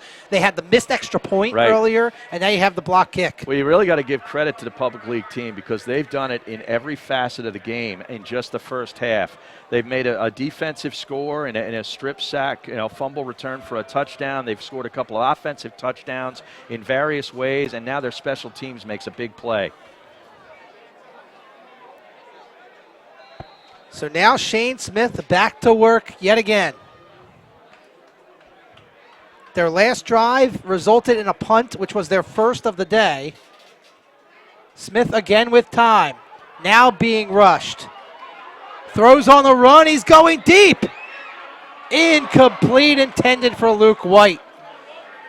How about that arm throwing on the run by Shane Smith? Yeah, and I tell you, he was under some big pressure from Daytwan Smith from Roman Catholic, headed to Bloomsburg. Rolling and rolling to his left, finds a receiver and lofts it up there, and then took a wicked shot and bounces right back up. This kid's got some toughness. He definitely does. Speaking of toughness, let's take a look at this blocked punt. Looks like we have the replay. All right, let's see who got in there first. Oh, it was too fast. I think Sanchez was in there. So, yeah, 24. You could see him left of your screen. I think he was the first one on the scene. I think you had that right the first time, Harry. Yeah, that's what Robert Caprice, the non-public punter, was saying. Too fast. He got in there, and, I mean, he really never even had a chance. No, and it's not like he took a long time, too. It was a good snap. You know, went yeah, to go it's not kick. a high snap or anything. Right, I mean, exactly. So 2nd and 10 now. Let's see if the if the public can cash in on that blocked punt. 4 receivers, trips to the far side. Smith going deep to that side, and it is incomplete, overthrown, intended for Luke White. In on the coverage, 34, John Schmidt.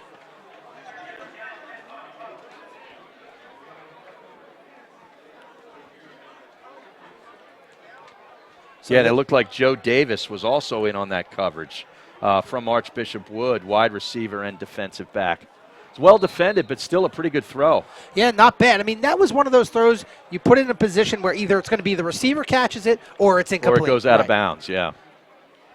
Not a potentially intercepted ball. Well, this would be a really nice stand here by the non-public defense if they can get, force a kick, because they were sort of really backed up against it.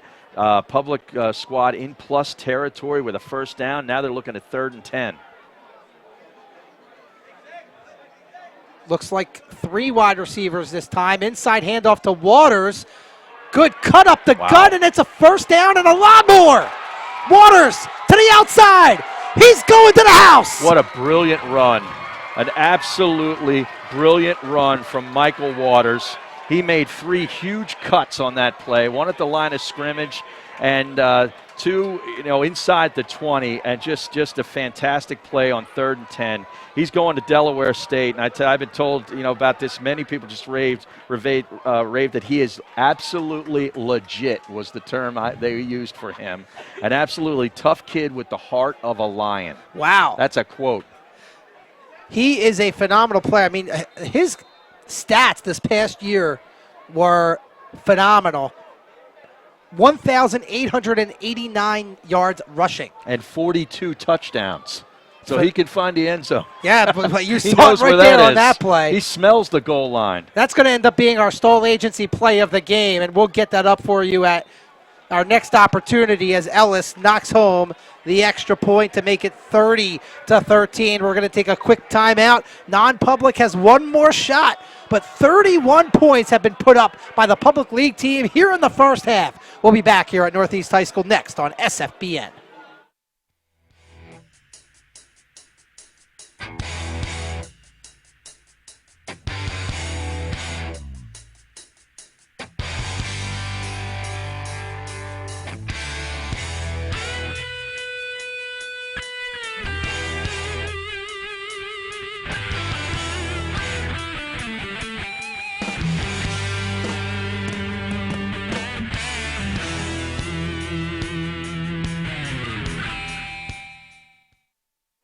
What a replay we just saw. Harry, words to describe that run?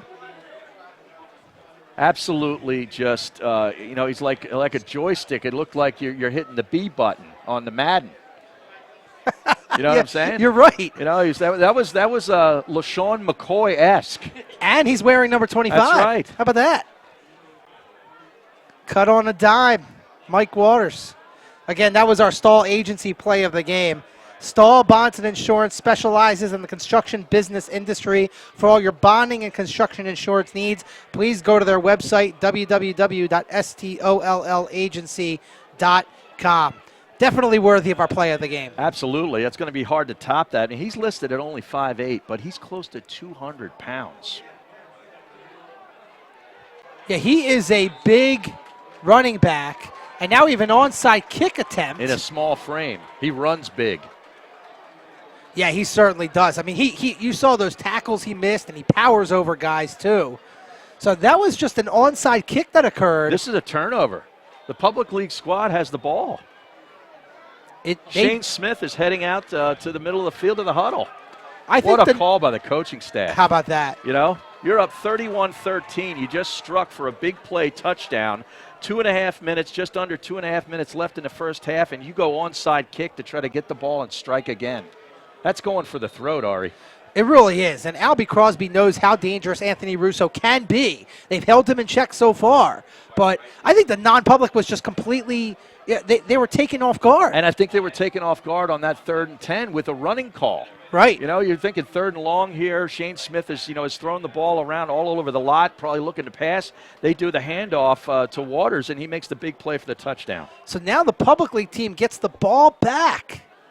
Smith out of the gun, going deep, and just overthrows his Delaware Valley Charter teammate. Shaheed Brown. Right. And Shaheed Brown was on a 37-yard connection that opened the game. So that'll result in 2nd and 10 for the Public League squad. I tell you, the non-public squad has just got to be shell-shocked at this moment here, Ari. I'm shell-shocked in a sense, too. I mean, we set the line in the open, the -6. That was a bad line. Well, I guess it was. If you took that, you got to go second half line, to try to get some of that back. Yeah, really. We should consult Mike Missinelli. He loves Exactly, making the high school football lines. So 2nd and 10. We have another stoppage, though. Albie Crosby, you see it right there. The official is talking to Public League and Imhotep head coach Albie Crosby. They've been doing a lot of talking tonight. There's a lot of conferences, a lot of penalties, and I tell you, I mean, this is 2:20 left in the first half, and this game has been going for about an hour and a half already. Whew. Long game on a hot and humid night here in Northeast Philly. Inside handoff to Quadir Struthers, and he is pushed back by a number of white jerseys. And we have a late flag coming in. That might be unsportsmanlike conduct. Yeah, that looked like Omar Paterkin was in there, the defensive lineman from Archbishop Wood, in on the tackle, along with a couple others. Omar is headed to Westchester. Yeah, we talked about Westchester. Mike Devlin's going there as well. Personal foul on the non-public squad. Unreal. I'm keeping track of the yards and the completions and incompletions. I might have to check with our stat guy about the amount of penalties here. What is the record for number of penalties in a first half? I don't know. This is probably near the record. Yeah, whatever it is, I think we set a new one tonight. But I just saw Shaka Tony sprint for the locker room, the Public League locker room, with no helmet. Interesting. I mean, Albie Crosby, he's the head coach, might be disciplinary. Like I said, I didn't think we would see him for the rest of the half. Right. He might be done for the night. So clock is running here, and the Public League team at the non-pub 32. Handoff goes to Luke White. He's got some room here on the near side. First down and a lot more. Cuts it up the field. He's tackled forward. He's down at the half-yard line. And what a great block from Rasheem James, the wide receiver from Ben Franklin, down the field to free his teammate up to get into close to a touchdown. They're spotting this at just about the 1 or the half-yard line, it looks like, Ari. Pretty close. I mean, it looks like it's right at the 1. What a run from Luke White. I mean, this kid, I saw him over the last couple of years for Simon Gratz. He just has such quick feet, and he's like a Westbrook, low to the ground. You can barely see him. 31 yards on the scamper for White. Up to this point, he had only 3 carries for 8 yards, 31 on that one carry. He just made a big impact just before half. We're inside a minute. And the Public League team milking the clock a little bit. Handoff goes to the big fullback, Casey Williams. That's a touchdown. And he's in. Second touchdown for Casey Williams, the big fullback, headed to Temple. Did you see that push from that right side of that offensive line? They took half of the non-public league team into the back of the end zone. Well, you have some big boys on that line and some talented big boys at that. We mentioned Yasir Durant going to San Diego State, Giancarlo Valentin going to Oklahoma, among others. Yeah, those 2 guys that you just mentioned, 6'6", 340 and 6'5", 340 respectively. Yeah, they've got some size on that front line. Part of the reason why they won a state championship. Unreal. 37-13 with the point after upcoming.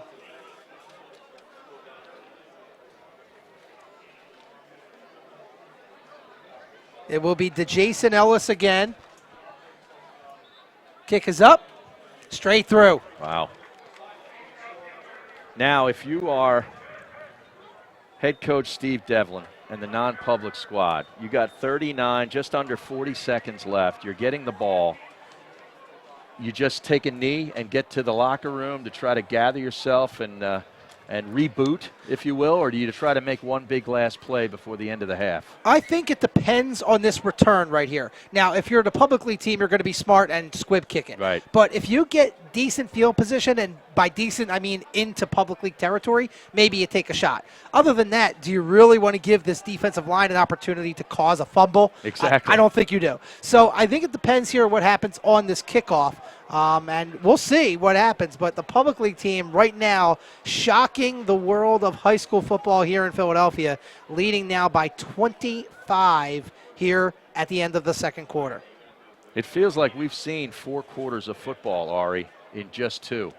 We've seen so much action, so many different plays, different ways of scoring. It feels like an entire football game. We got another half to go. Yeah, it feels like a full game of football. And it's a hot night for it, too.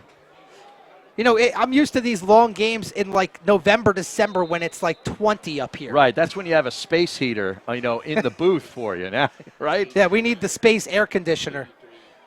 Well, the kick goes deep to Roan. Trying to get to the outside, now cuts it up, and he's dragged down at the 30.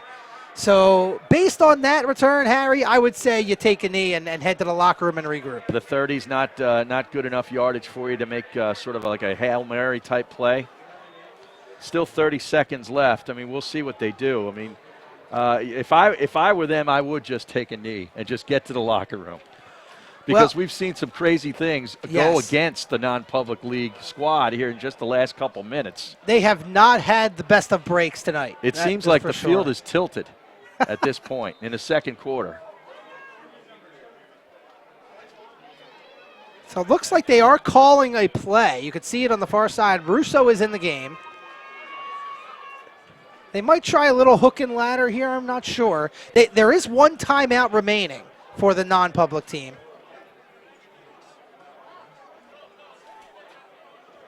So they might take a shot in the middle of the field. Let's see. Russo's got time. He's going deep down the far side, and it is nearly picked off and knocked down.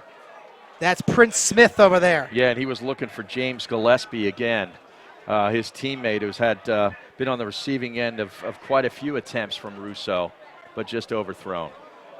Russo has thrown 20 passes, by the way. Actually, mark that one down, 19. One pass was by Dante Mason on that touchdown. How about that? You have the one of the touchdowns, one of the best throws of the night was not from Anthony Russo. Right. Go figure. I mean, you're used to seeing some trick plays in an all-star game like this. I expect a whole lot more in the second half, especially from the non-public squad. They got to find a way to put some points on the board and fast. Russo with the quick out to Gianni Cruel. Oh, he bounces off a couple of tackles, but can't escape Naeem Franklin, who takes him down at the 37. And it looks like the non-pub will use their final timeout. Can't take them with you. You can't roll them over to the second half. Right. And So, obviously you don't call a timeout to take a knee, so they got something in the works. we'll see. Maybe let Dante Mason throw the football again. That seemed to work for him before. Great night. We just had a good shot of the sky, the light blue sky here in Northeast Philly. And you're getting a little bit of wind now. You can see the flag. And coming out of the east, right into the face of the non-public squad. So, if you're throwing a big play pass, it's going right into the teeth of the wind. well, it's considerably cooler than earlier, but it's still 84 degrees, according to our weatherman here in the booth, Ricky Sayer. A lot of people helping us out tonight. Zach Gershman and Jeff Harris, our cameramen, in the booth here. Our director and engineer, Josh Bellman, our crew chief and replay engineer, Marco Delicato. We already talked about our big soccer man, Steve Silvestro. They are all hydrating properly, though. I hope so. I've been watching them. I'm not monitoring them. I'm watching the game. Russo out of the gun. He's going deep down the middle, and it is incomplete in the middle of a bunch of green jerseys. Yeah, 4 public league defenders on that play. I mean, that could have very easily been intercepted. Well, 5.1 seconds remaining now. I guess at this point, 4th and 2, I guess you got to try and do something.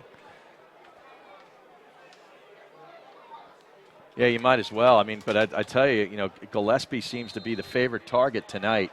And there you saw 4 defenders, just dropping back into coverage. He was the only receiver, in plus territory there. So obviously the defense is like keying on number 11. Well, so far, 4 receptions for 49 yards and a touchdown.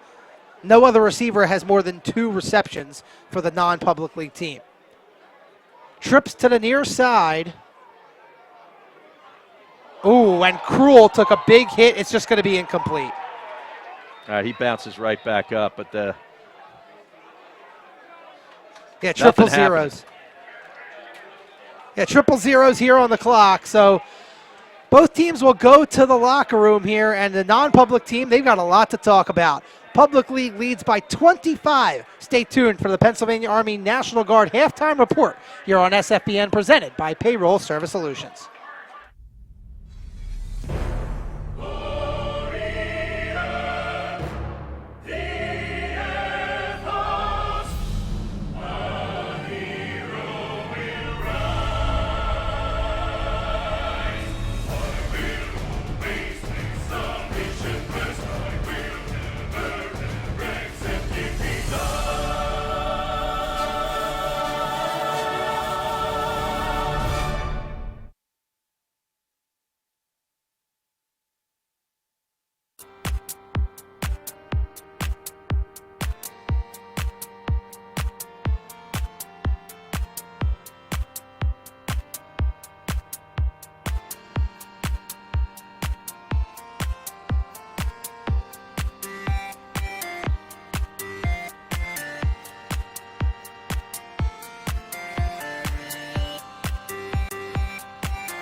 I'm Doug McCauley. I'm the vice president of the game and a former head coach and athletic director from Dobbins. On behalf of our president, Brian Flood from West Catholic, and our executive committee, I'd like to welcome you here this evening and to acknowledge the accomplishments of your friends and sons and relatives, the finest football players in the city of Philadelphia.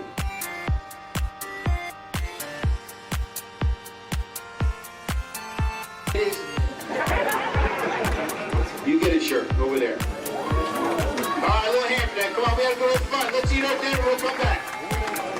We have a non-public winner and a public league winner. Sorry to welcome you here tonight. On behalf of the family, I'll accept this one. The Hal Selby Award.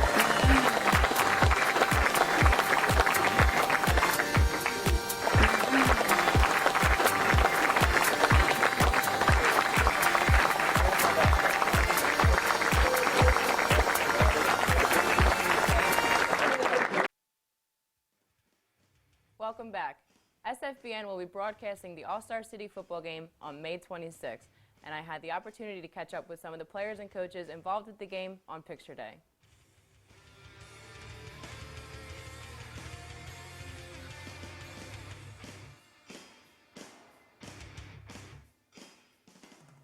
Coach, tell me how it feels to be coaching the All-Star City football game.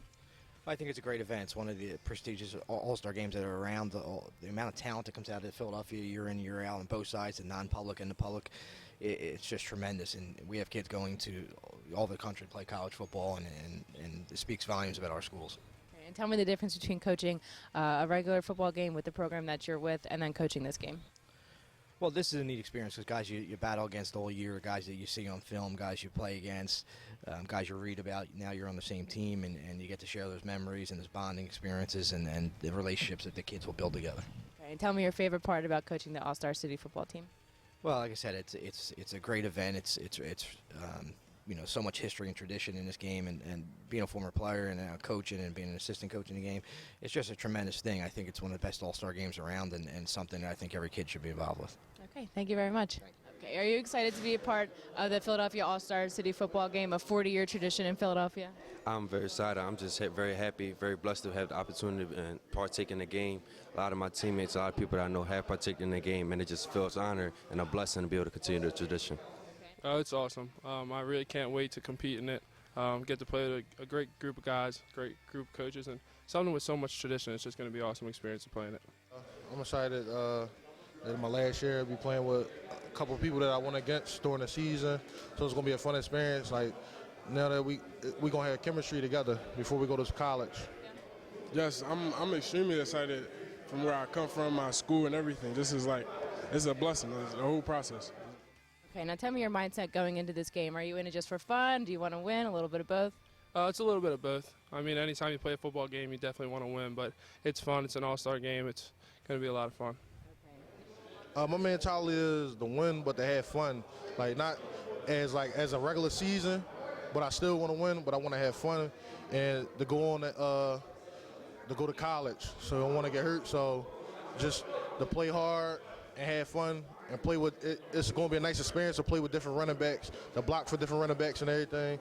So different people that's not from your school that you played against and you know that they're real good. So that's going to be a nice experience. I'm trying to win and have a good time with the kids on the team. I mean, it's always whenever you're on the football field, it's a competition. But I'm excited to hit the field with the guys, and it's going to be both. It's going to be fun and a competition.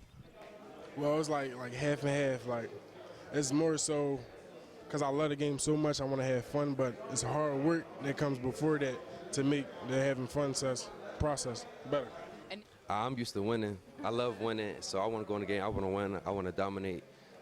Bring a lot of pressure from the defensive line and hold them to 0 points. And now there are a lot of your teammates on the team as well playing with you, but you also have some former opponents that are now on the same side. What is that like? It's different, but it's fun because I know these guys. I played with these guys before, so it's gonna be a fun game. It's a little bit weird because y'all was like rivals, and y'all always trying to play to win the championship on state. So it's a little bit weird, but it's kind of all still the same because like y'all all want to win. So now y'all all gonna build that chemistry like a family. So y'all gonna build a close bond, and it's gonna bring everybody together real close. It feels very empowering that to see all the public league players, the best players in the pub, to come together, and that we're all on one team, and all the talent can be able to come out into one unit. It's definitely interesting and a lot of fun. I mean, we play against them during the year, and it's definitely interesting. But we all get along at the end of the day. Off the field, we all have fun. We all meet up, and I mean, we're just opponents on the field, so we're getting along off the field fine. And especially now we're on the same team, we should be fine. Okay, and how is it to be coaching the Philadelphia All-Star football game, a 40-year tradition here in Philadelphia? It's a really big honor. I mean, I was blessed to be able to play in this game when we had our very first night game. So to be able to come back with these young guys and the coach is an amazing honor, and I'm very excited to be able to represent the public league. Okay, now tell me the difference between coaching a regular season game versus this game in particular. Well, this game is really about all these young people. It's about once you win the game or you lose the game, there is no trophy or stuff like that, but it's more of a bragging right type deal. but it's the last way of sending these young people out of their last high school football game, and just an amazing event, amazing feeling. Right. I know you have some of your own players from Imhotep on the team as well. What is it like to be coaching some new players, maybe for the first time? You know what? I'm a fan. So to get a chance to coach against somebody that you scouted and somebody that you heard about through the paper and things like that, to get it, it's an amazing, amazing opportunity, and I'm always excited about that. Right. Now tell me your favorite part of the All-Star City football game. Getting to know these young people, having a couple weeks to build relationships with these guys, and just hear them call me coach is also a great thing. Thank you very much. Thank you. The All-Star City football game is a great tradition here in Philadelphia. I just want to say thank you to all the players and coaches who took the time out of that day to speak with me. And check out how you can watch that game and a whole lot more on our website.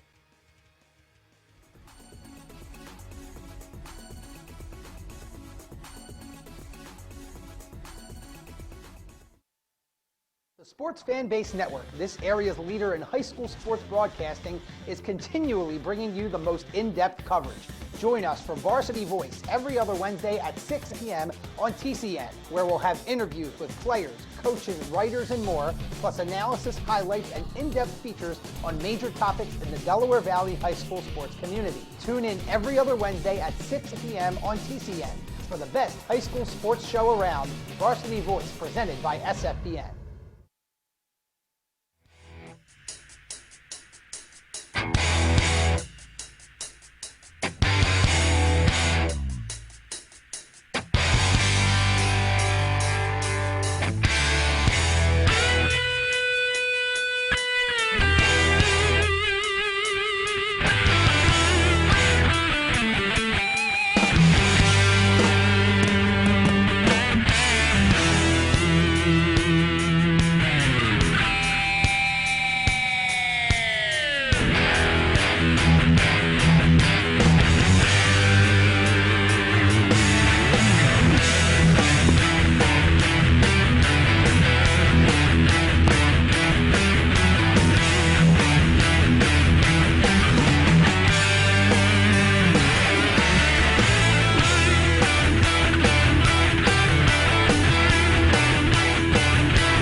Final 2.5 minutes of halftime here at Northeast High School in Northeast Philadelphia, and alongside Harry Mays, I'm Ari Bluestein. The Public League squad leads the non-pub 38-13 as we now roll on with our Pennsylvania Army National Guard halftime report, and they are, of course, in the house tonight, as we've mentioned a couple of times. For more information about how to attend college full-time tuition-free and serve in the Army National Guard part-time, contact Master Sergeant Tyrone Mickens right here in Northeast Philadelphia at 215-880-3409. Again, that number is right on your screen. Call them today. Great opportunity, and they are in the house tonight, as are a lot of great fans. And Harry, they've seen some pretty good football and also a lot of penalties. Yeah, there's been a lot of penalties, a total of 20 accepted penalties for both teams in that first half, Ari, totaling 162 yards, 13 for 107 for the Public League, and 7 penalties accepted for 55 against the non-public league. That's just too much. And that is a lot, and probably half of them are those rules penalties that obviously there's the new rules. If you're just joining us, there are special rules tonight, formation rules. You can't blitz, different. It's a lot of rules, and I understand why it's for the safety of the game, but at the same time, the pace is so slow. Does it really help the game that much? No, I don't know that it does, and you're really asking these players, a lot of them, to learn different rules and different formations just for one game.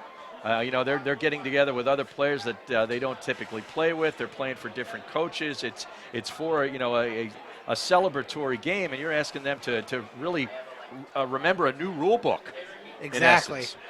Well, we also have some positive stats, and our quarterbacks tonight, interesting stat lines. Shane Smith, less completions and attempts, but more yards than Anthony Russo. Interesting. Yeah, he's got some big plays in Shane Smith. I really like what I've seen of him in the first half. Only 5 completions. He had 6, but 1 was called back. 5 of 12 for 179 yards and 1 touchdown. And he has really outshined Anthony Russo, who has more completions, 11 for 22, but a lot of the short variety, especially in that second quarter touchdown drive. He has 121 total yards passing and also 1 touchdown. And the non-public league team really hasn't gotten the run game going all that much. And, you look at the public league team, they've really mixed it up. Luke White had a big run at the end of the half to set up Casey Williams. That was spectacular. That's the play of the game. That's going to be hard to beat. And Mike Waters had the big run too. Right. I mean, they both had huge runs, and Casey Williams has punched it in a couple of times, as fullbacks should do. And I'm sure you're excited to see him in the cherry and white for the Temple Owls at some point in his career. But balanced attack by the public league, and that's led to 38 points. Yeah, I mean, they got the defensive touchdown. They've gotten a blocked punt. They've scored in a variety of ways on offense. It's outside of the penalties, I've been really, really impressed with what I've seen from the public league squad. Harry Mays, Ari Bluestein here with you. That wraps up the Pennsylvania Army National Guard halftime report. We'll be back in a couple of minutes for the start of the second half of the Philadelphia City All-Star football game here at Northeast High School. You're watching the Sports Fan Base Network presented by Payroll Service Solutions.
And we're back as the second half starts off with a touchback by the public league.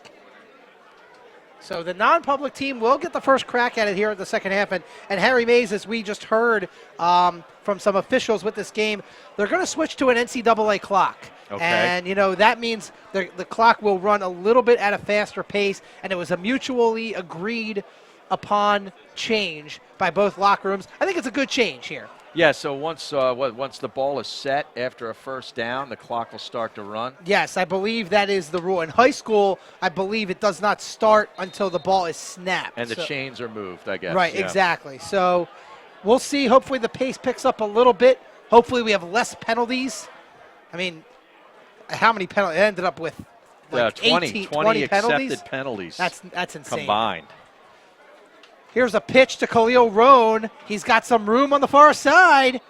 First down, and he's knocked out of bounds by Javon Whitfield of the Public League, but a nice first play for the non-pub. Yeah, I mean, something positive. They obviously got to get things going here. They had a little rhythm on their one drive, and penalties sort of upset them with that, but they end up scoring. They just can't seem to get things, really just rolling. Roan with 10 yards on that carry, 4 carries for a total of 12 yards for the star running back from the Newman Goretti Saints. Some shifting on the line here and some confusion and a flag.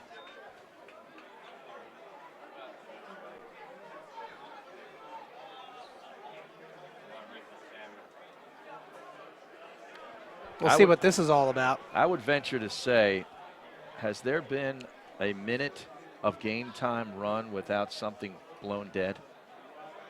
Oh, they picked up the flag.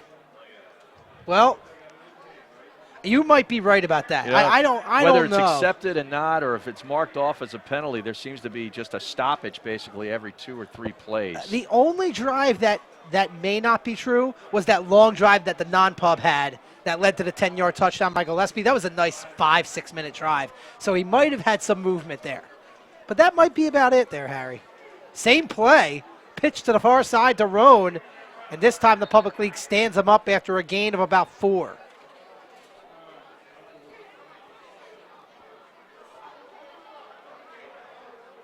It looks like we're going to get the ball set here, and there will be yes, the clock is running. Yes. No penalties there. There you go. Let's not jinx it there, Harry. Something to build on. But we saw a lot of pressure being applied early on, especially in that first quarter. It looked like the non-public squad was calling a lot of stuff of intermediate to deep stuff, and Anthony Russo just didn't have time to really execute a lot of those throws. Then they started going to the short stuff, conservative, albeit, but it enabled them to get on a little bit of a roll, and like you said, that ended in a nice touchdown.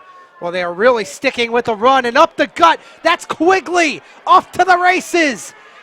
Wrestled down at the 30, a big gain for Ryan Quigley out of Lansdale Catholic. Headed to Princeton. And I like what I've seen out of Mr. Quigley tonight. He is a tough, hard-nosed football player, and he's got a little bit of a speed to him. Yeah, we did interview Ryan Quigley for our show, Varsity Voice. You saw that at the half. We ran that for you on the Pennsylvania Army National Guard halftime report. Great kid. He's got 2 carries for 38 yards, and here's a pitch over to Roan.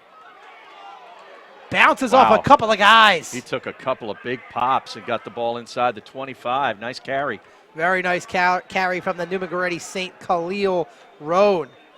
Goes for about 7. There's some pads popping tonight, Ari. I'll tell you what, this Public League squad is hitting. No, they want this game. Like we talked about, they lost the last 2 years, lost by 1 point last year in a thriller, and they want this game. But so does Anthony Russo. Does not want to end his high school career on a loss in that city title game. Quigley up the gut and met right there by 22. Sean Jenkins headed to East Stroudsburg, another very good PSAC squad. Yeah, sort of a quick hitter there, not much gained on that, bringing up a 3rd and 2. I believe that was Quigley again on the carry. All runs here on this drive. They got to give Anthony a little bit of a break. He was roughed up a little bit in that first half, running for his life on most pass plays. He threw 22 times in the first half. Ooh, big time hit right there by the Public League's number 30. That's George Hubbard, the lone George Washington High School Eagle. But that's on enough the for squad. the first down. That is enough for the first down, and that's a smart play. Smart play completed to Slauson, the running back from St. Joseph's Prep. And that's a lot of what we saw in the second quarter touchdown drive, where the non-public squad just going for short, easy throws. Doesn't get you a lot of yards, but it allowed them to click off some first downs. In motion is Dante Mason. He gets the handoff, hit in the backfield, and then wrestled down by a number of green jerseys. And Hubbard was in on that tackle again, as was Public League's number 64, Keon McLeod-Holman from Ben Franklin. Yeah, and Ramir Johnson just made a great play behind the line of scrimmage there to force Dante Mason up inside, not where he wanted to go, and into a host of Public League tacklers. He just made a really good football play. And he's another tough kid from Simon Gratz headed to IUP. Well, after the nice play, it looks like that was an illegal rules violation. So make it 1st and 5. And the penalties roll on. If you're the non-public squad, you're taking that. Absolutely. Right now. I mean, they gained next to nothing on that play. They get 5 yards via violation. Just under 8 minutes. You put up a touchdown here, 38-20. It's a little bit different football game. Yeah, this is a nice long drive for the non-pub. Not pushing the panic button, moving methodically down the field. Another inside handoff. There's man. Just nothing there. Look out, Sean Jenkins again. Big time hit. Another potential nominee for the All-American Sporting Goods hard hit of the game, which we already gave out. But, I mean, some of these hits tonight, like you mentioned, the pads are popping. They are, and Simon Gratz is in the house tonight. They are. I mean, they were the 4A Public League champions, and certainly for no reason. You think this is just a ceremonial exhibition-type football game? You see that reaction from Jenkins after making that tackle? He gets up and looks at his sideline, and he's clapping and yelling and screaming. He's fired up. Oh, yeah. This is a very competitive game. Play action. Russo, complete, and stumbling forward and out of bounds was number 7. That's again the tight end from Calvary Christian, Josh Reichenbach. Yeah, Reichenbach, that's, I believe, his second reception tonight. Yes, that is correct. And both times he's had the ball in his hands, sort of bobbled a little bit, but maintains the possession. He keeps concentration and got the ball, inside the 5 to the 3-yard line. So now the non-public team knocking on the door. And they have taken off 5 minutes and change here on this opening drive. Man in motion. Handoff goes to the deep back over on the left side. Is he in? No signal yet. That was Khalil Roan on the carry. Now, wait a minute. Is there a fumble? Is there a fumble? That looks like a turnover. Oh, my goodness. The officials are discussing it. Oh, yes, absolutely, because I see the ball in the hands of Raekwon Thomas Ishman as he's walking over to the sidelines. He had the ball in his hands. He did, but there is still no official call.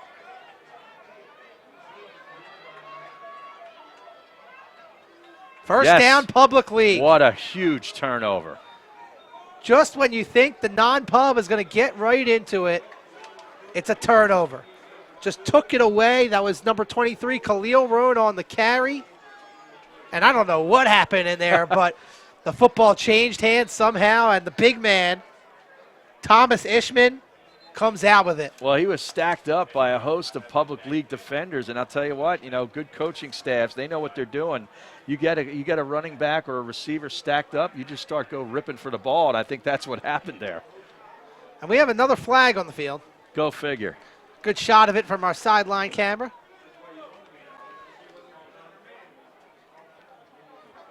A really impressive drive, though, from the non-public league squad. I mean, I know it doesn't end in a touchdown and a turnover and major disappointment, but I liked what they did there. They went with a lot of heavy dose of run.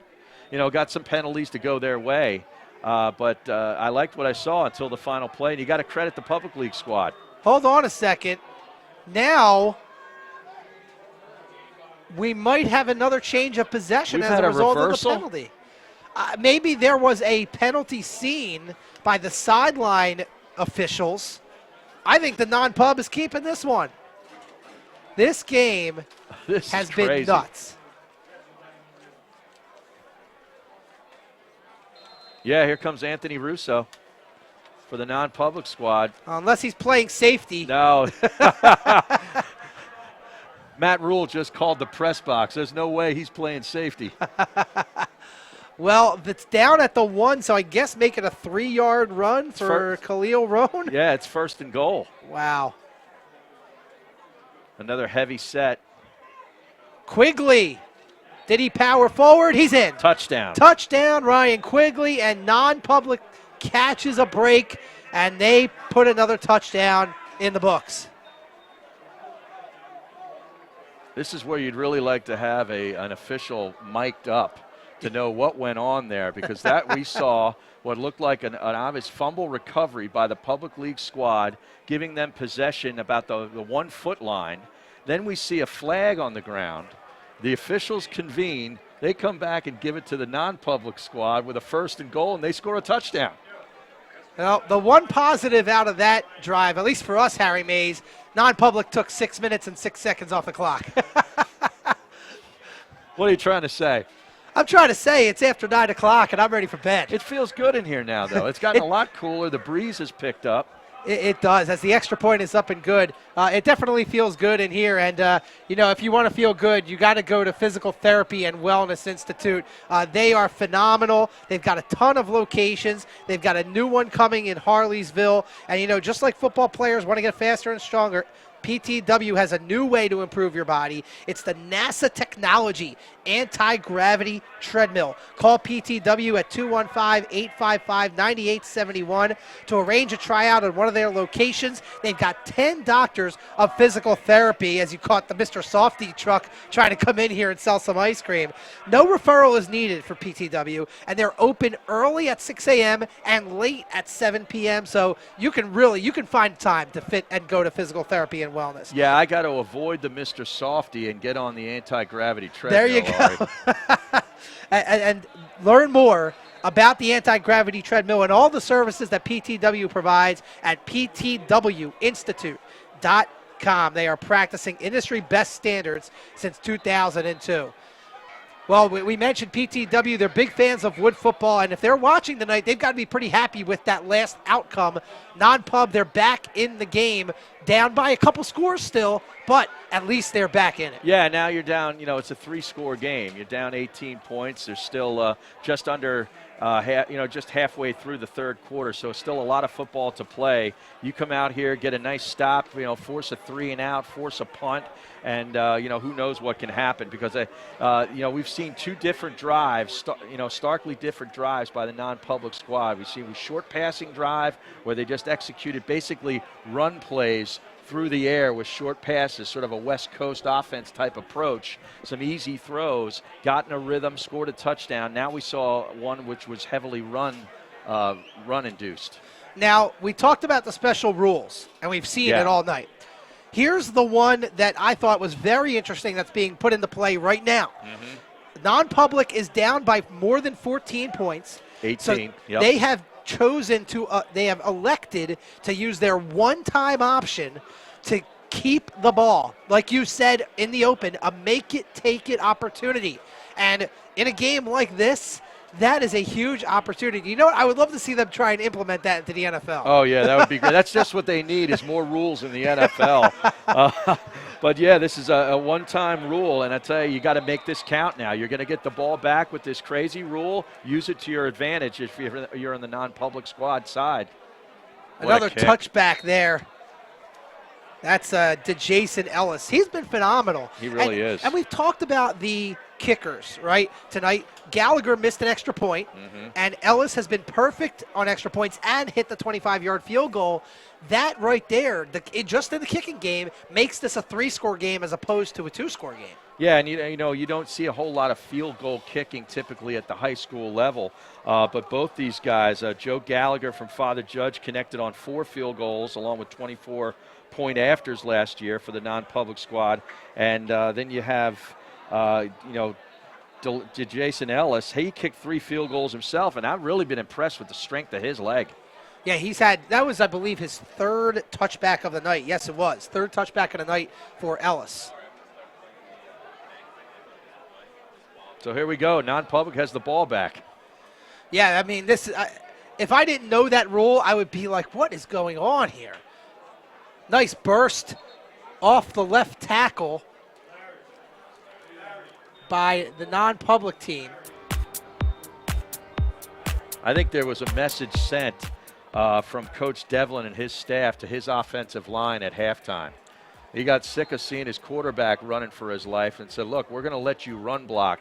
Go there and take the man in front of you and just bulldoze him. And we're going to institute our will here in the second half. Well, this is just a great event. Yeah. Then there's Steve Devlin, and there's L.B. Crosby on your screen. You're seeing some footage right now from the banquet that was on Monday night, and it was just a great event, and we made sure to go out and check it out. And our own Marco Delicato was there as Anthony Russo going deep, and it's picked.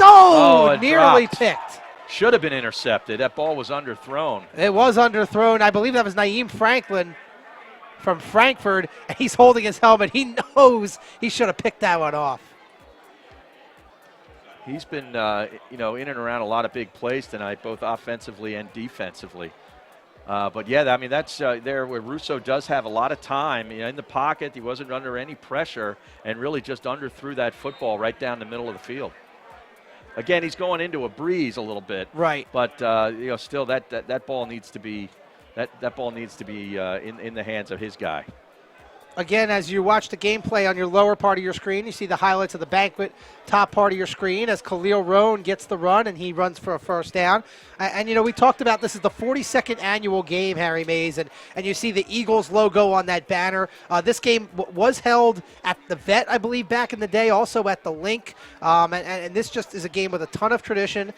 They've got the awards banquet on the Monday. They've got picture day, which we were a part of. And again, I want to thank Brian Fluck and the entire board for making SFBN a part of this huge game. And Harry Mays of 97.5 The Fanatic, thank you very much for coming out tonight. I'm honored to be here, man. I tell you, this is a great event, and it's all put on and executed by volunteers, giving of their time, of their own time to really come in here and make this a great night for everybody. And it was a great night on Monday as you see some of the players getting their awards up at the podium on a Monday night as we have an injury timeout, and we'll keep it right here as we take a look at, the awards continue to be given out. You see the player on the bottom of your screen. That's Sean Jenkins, who's coming off the field. But he's running on his own power, so that's certainly a good sign. He has been a huge player tonight, Sean Jenkins. Yeah, he really has. And I tell you, you talked about, just the tradition of this game going back to 1975. The series is pretty close to being even. Non-public 22 victories, public 18 and 1 tie. And I'll tell you, the public league squad looking to move that to 19. Well, this holds true. They've got a good shot, but the non-public team, they take the ball after scoring as Russo airs it out for Gillespie. It's caught. Gillespie holds on to it down near the 25, and the non-public league is in business. Now, that was a great throw there from Anthony Russo. Again, rolling to his right and seeing Gillespie, jetting down the near sideline here, just put it on the money, and really good focus and concentration from Gillespie to haul it in. And now they got something going. They're at the public league's 26-yard line here with 4 minutes and 20 seconds left, still in the third period, down 18. Big time throw. That is a 47-yard completion to Gillespie, and he's been a busy man tonight.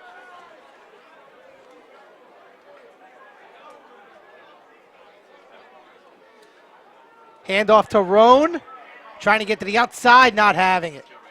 Boy, I tell you, what a great play from the public league linebacker, defensive end actually, Nate Sutton from Martin Luther King running that play down. He never gave up on it. Let's take a look at the replay. of that last throw, and we catch the tail end of it. What a catch by Gillespie, and what a throw. Perfect placement because he was well covered on that play. that was good defense there. That's what I'm saying. It was a good concentration from Gillespie to haul that in. So second down and 11, loss of 1 for Khalil Roan.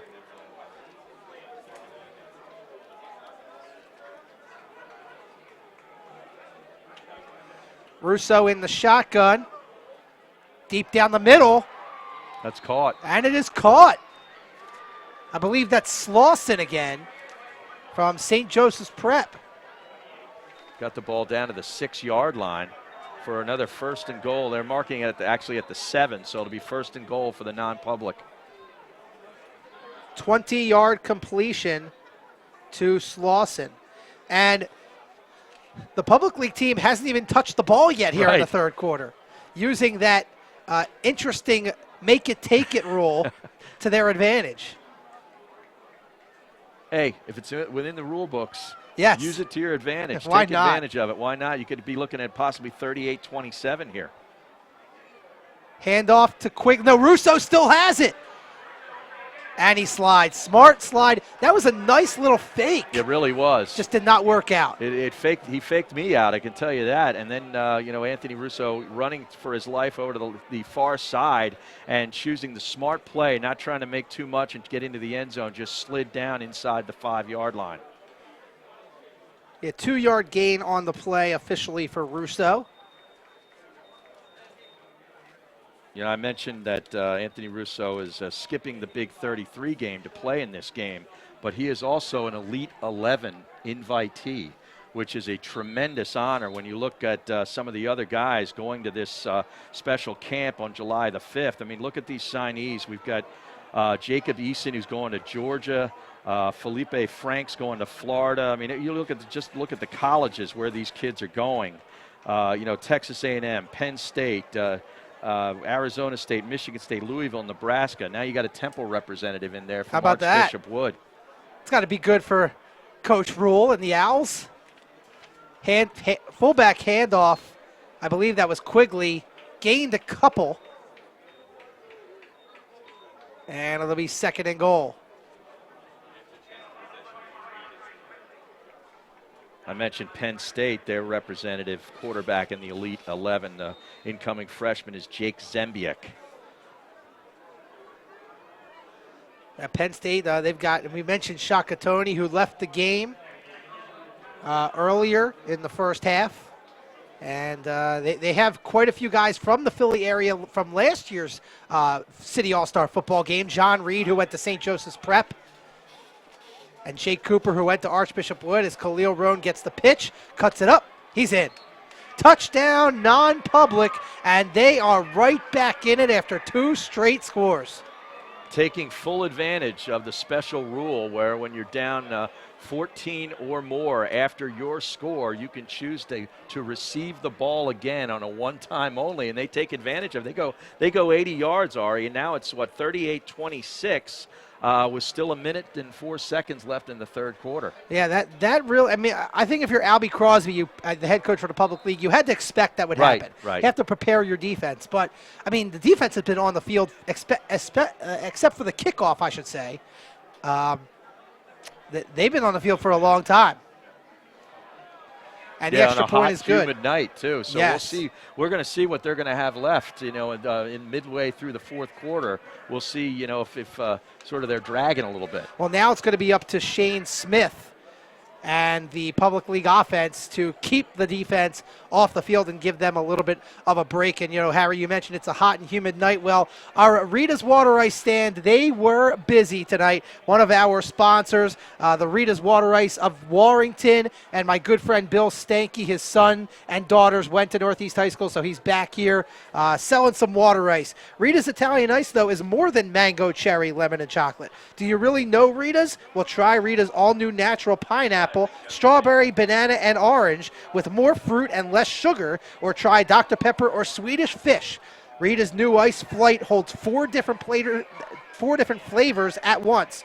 Go ahead, be cool, be happy, and see what's new at your local Rita's. And again, Rita's of Warrington in the house tonight. Thank you very much to Bill Stanky, and he sold a lot of cups of water ice tonight. Yeah, I think a lot of product went off out of the cart tonight, especially at halftime. I'd like to be able to get myself one of those before I leave here tonight. I think they're out of here. I think You they think ran so? out of water. So you look down the Is that side. they're all gone? They're gone. Yeah, they came with 3 coolers of water ice, and at halftime especially, I saw people surrounding their table. So yeah, you'll just have to go to Rita's and just check out any of those flavors I mentioned. So now the non-public will finally kick off, and they might be setting up for an onside. Joe Gallagher's trying to figure out where he wants to put the football. It looks like they are trying to set up some kind of onside kick.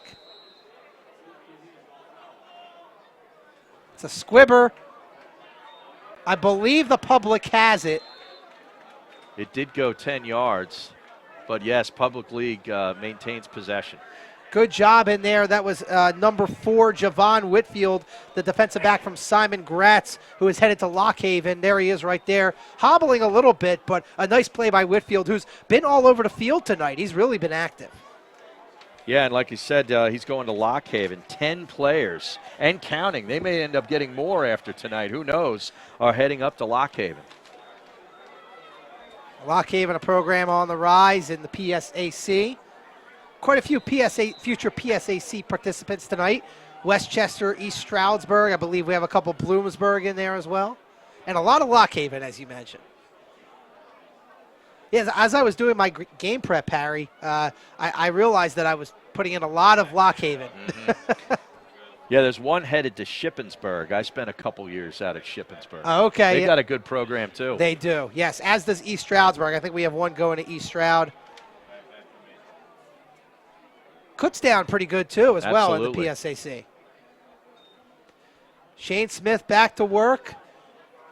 Delayed handoff to Waters, who bowls his way forward across midfield into about the 44-yard line. Yeah, and A.J. McAleer from Archbishop Ryan brought him down for the non-public squad.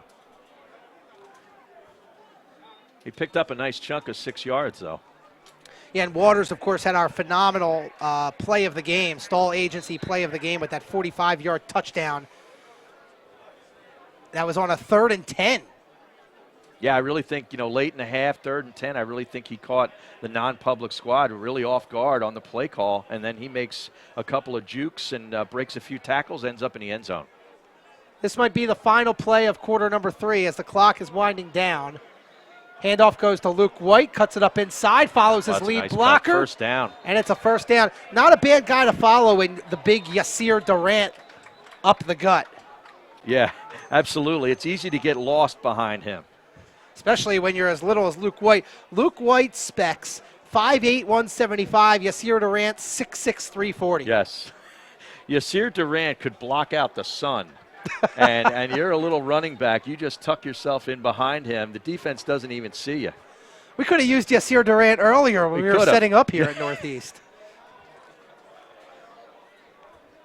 So I believe we had a personal foul added on to the play. Wow. Personal foul penalty on the non-public squad.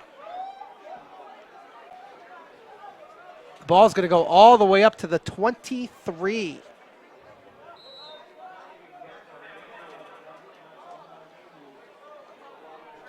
That's the end of the 3rd quarter. That is the end. And we have the 4th quarter coming up. Non-pub, they put up 2 touchdowns, but the Public League, they are now threatening in non-pub territory. 4th quarter coming up here at Northeast High School. You're watching the Philadelphia City All-Star Football Game on the Sports Fan Base Network, presented by Payroll Service Solutions.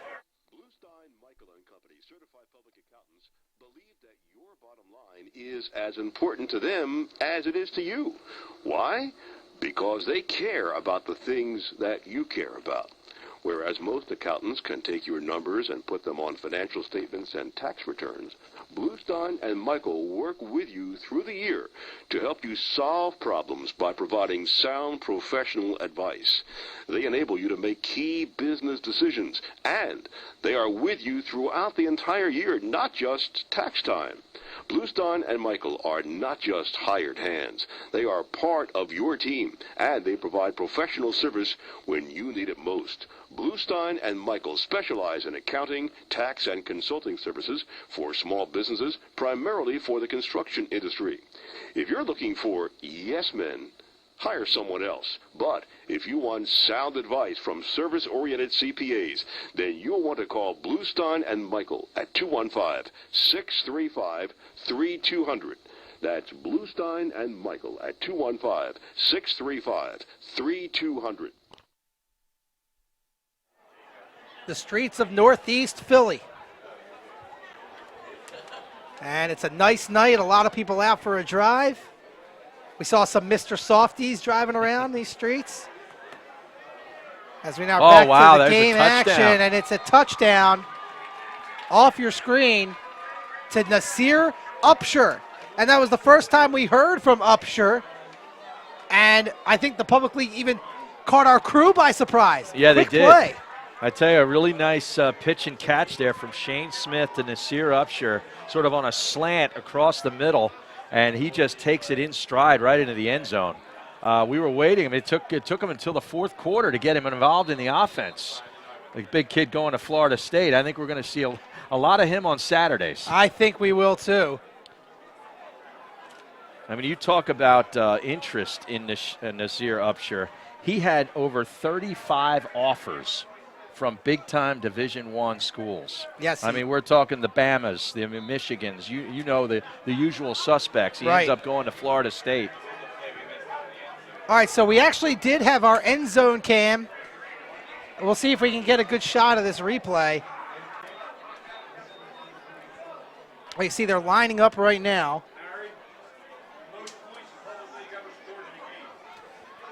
I'm just being told that this is the most points ever for the public league in this football game at 45. Well, you just saw the replay. We caught it from our end zone cam. Upshur just went right up the gut, just like a typical tight end route. And he is a big body. And, you know, you mentioned that he got a lot of looks. You know, he's 6'4", 235, and he's fast. And chiseled. I mean, he is ripped up.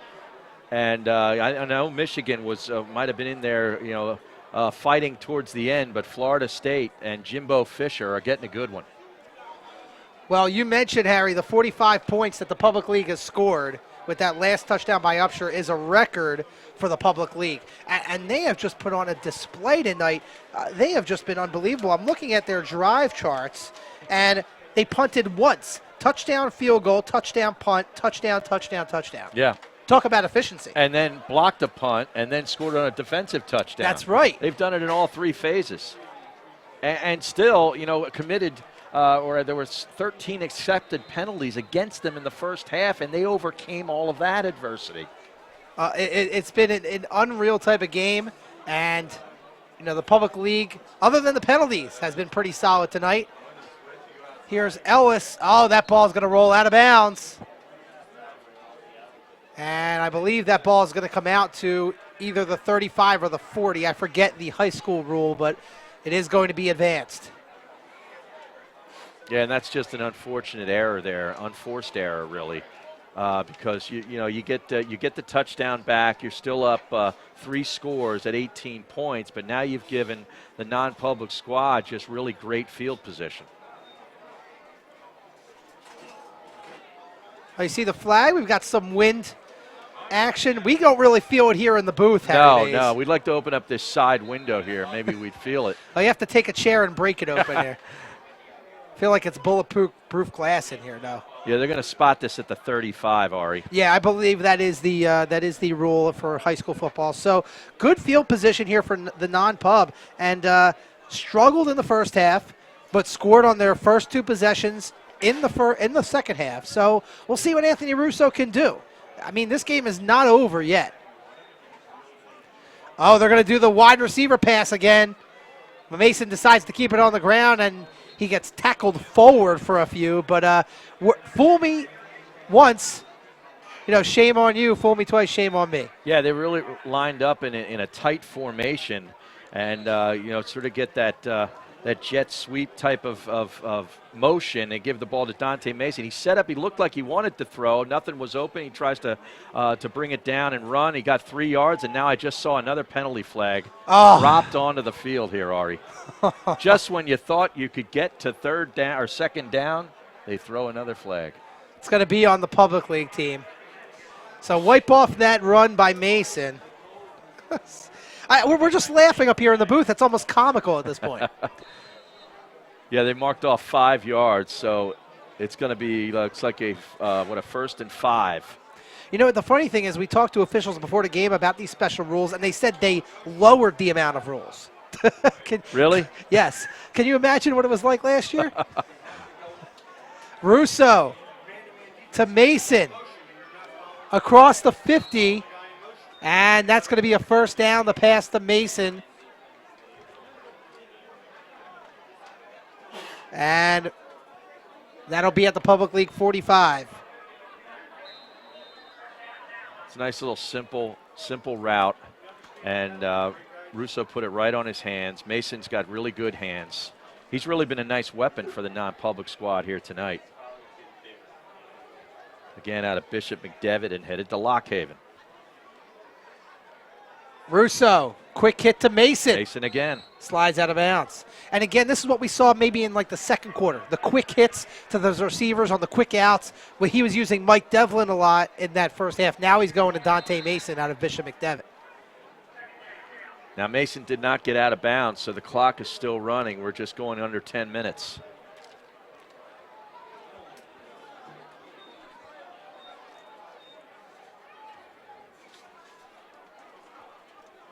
Second and 4 from the 39-yard line, plus territory for the non-public squad. What would you say, a little play action and something deep here? Let's see. I think he's going deep. He is going deep. He's got a man down the seam.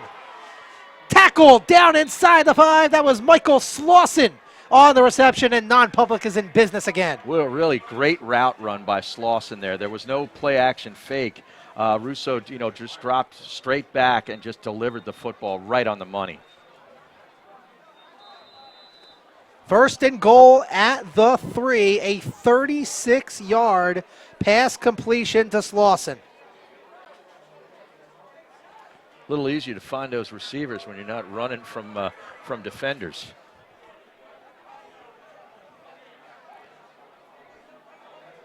So now can non-pub punch it in? Russo. And it's a touchdown to Mike Devlin, and another second half touchdown here for the non-public team. Really nice throw on a slant in to Devlin. Ball was right on the money. Defender did not get in front of the receiver between the ball and the receiver, like you saw in the final plays of that Super Bowl with Seattle and New England. That was sort of a similar play, I believe. Yes. That Seattle attempted to run, which of course was intercepted by the Patriots. But I don't think the non-public squad has Marshawn Lynch, though. No, that's right.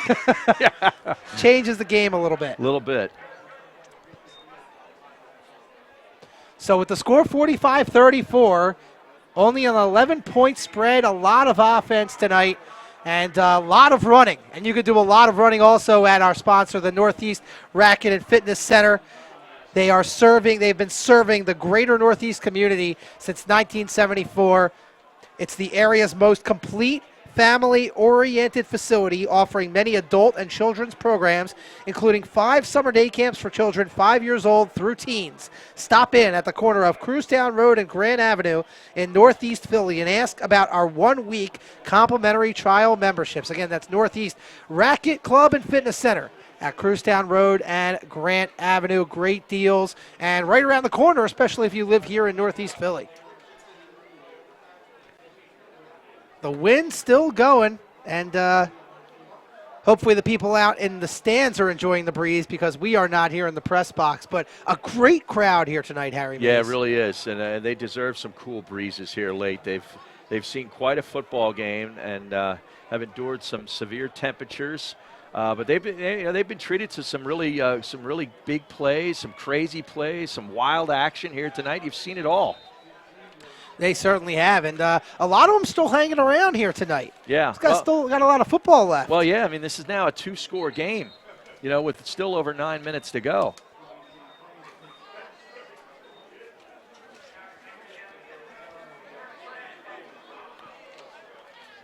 Alongside Harry Mays from 97.5 The Fanatic, I'm Ari Bluestein. Thank you for joining us here on this Thursday evening, a special May presentation of football. And it's been hot, it's been humid, but it's been a lot of fun. And, normally you see the defensive battles, like when Imhotep beat Wood in the city title at the end of November, and you get another shot of the crowd here.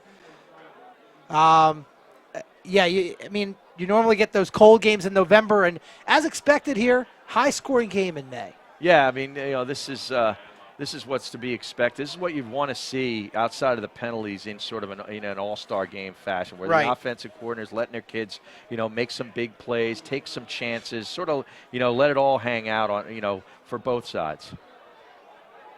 So Shane Smith, the Delaware Valley Charter quarterback, in the shotgun. Man in motion, the handoff goes to the running back who was in motion. That was number 3, Peter Hutton, out of West Philadelphia.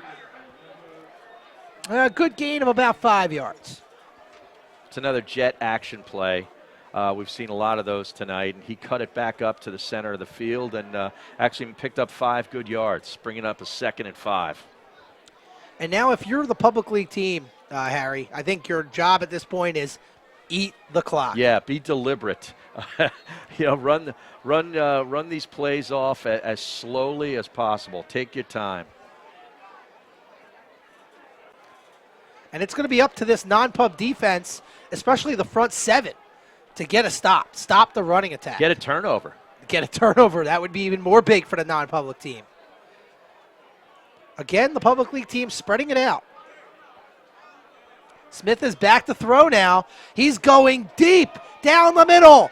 Oh, and James tripped. I thought he was going to grab that one and go in for 6. He had his man, Rasheem James, for Ben Franklin. He was behind his defender. He had beaten his defender inside the 25-yard line. Just couldn't connect. That would have been a huge play, but it ends up being a huge play for the non-public because the clock stops. I know we've got a great candidate for play of the game, but if that gets connected, that's a touchdown, and then we have an argument. Yes, we certainly do. There's been a lot of big plays tonight. Now it's a 3rd and 5. This is a big 3rd down for the public league and for the non-pub to get a stop. But I'm really impressed with Shane Smith. I mean, his composure in the pocket. He's got a big arm. He looks like a real leader out there. Now, I'll tell you what, if college coaches are watching, he is undecided, folks. Smith with a quick throw. That's going to be a 1st down. And I believe he finds his Del Val teammate over there on the far side. And that was Shaheed Brown again. Big 1st down for the public league there, Harry. Yeah, absolutely. And, I'd say with, Shaheed Brown going to Lock Haven, his teammate from Del Val Charter, if you're Lock Haven's head coach, Dave Tainer, why not just say, hey, Shane, why don't you come up to Lock Haven? That would be a nice fit for Lock Haven. He definitely looks like a PSAC Division II quarterback. He really does. Trips to the near side. Uh-oh. Smith just falls on it. That's a smart play. Really is. Not trying to do too much with it. Pick it up and try to make a play when there's really nothing there. He just, bad snap, and he just falls on it. Get a shot of Shane Smith. And the clock's still running, but it'll be 2nd and 21 for the public league. And I know in a few moments, Harry, they're going to be asking us for the game MVP. We're going to have to make some decisions. We really are. And, there's plenty to choose from on this public league roster. I'm narrowing down the list here, Ari. Good luck with that. We've got quite a few. So Shane Smith working out of the shotgun. He has time, steps up. He's going deep, down the middle. It is complete. And taken down inside the non-pub 40 is again Brown on the Del Val Warrior connection. Yeah, I tell you, Shaheed Brown he's in the running for player of the Yes. game as well.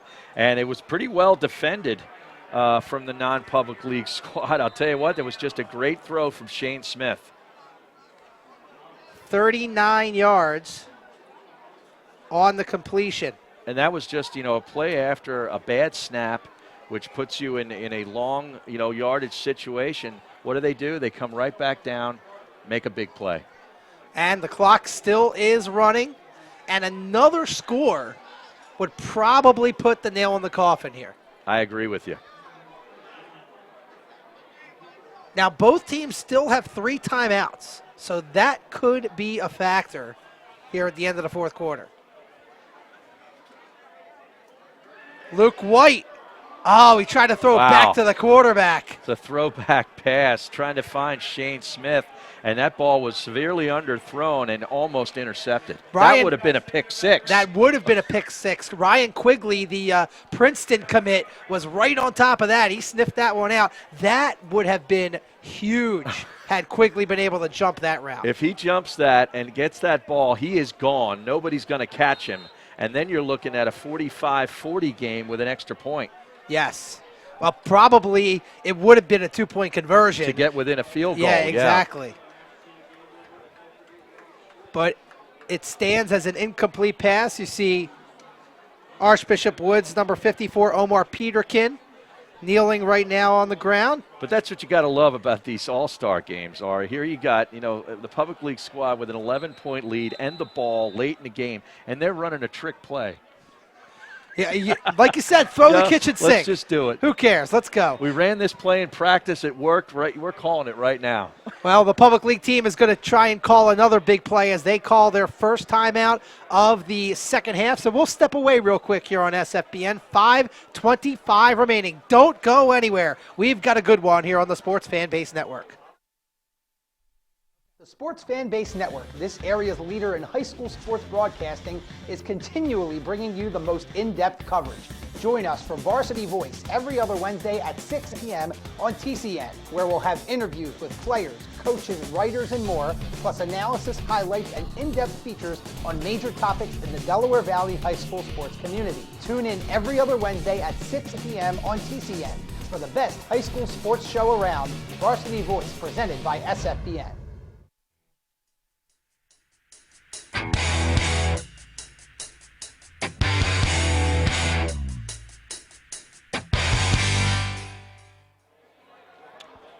.5:25 remaining. Public League with the ball, second down and 10. Oh, kind of a broken play as Shane Smith has to dive forward, gains a couple, but a delayed snap and all kinds of confusion there. I guess whatever Albie Crosby said in the huddle did not quite get through to his players. Yeah, that was mass confusion right there. The benefit for Public League is that the clock is still running and that we're actually getting under 5 minutes remaining in the game.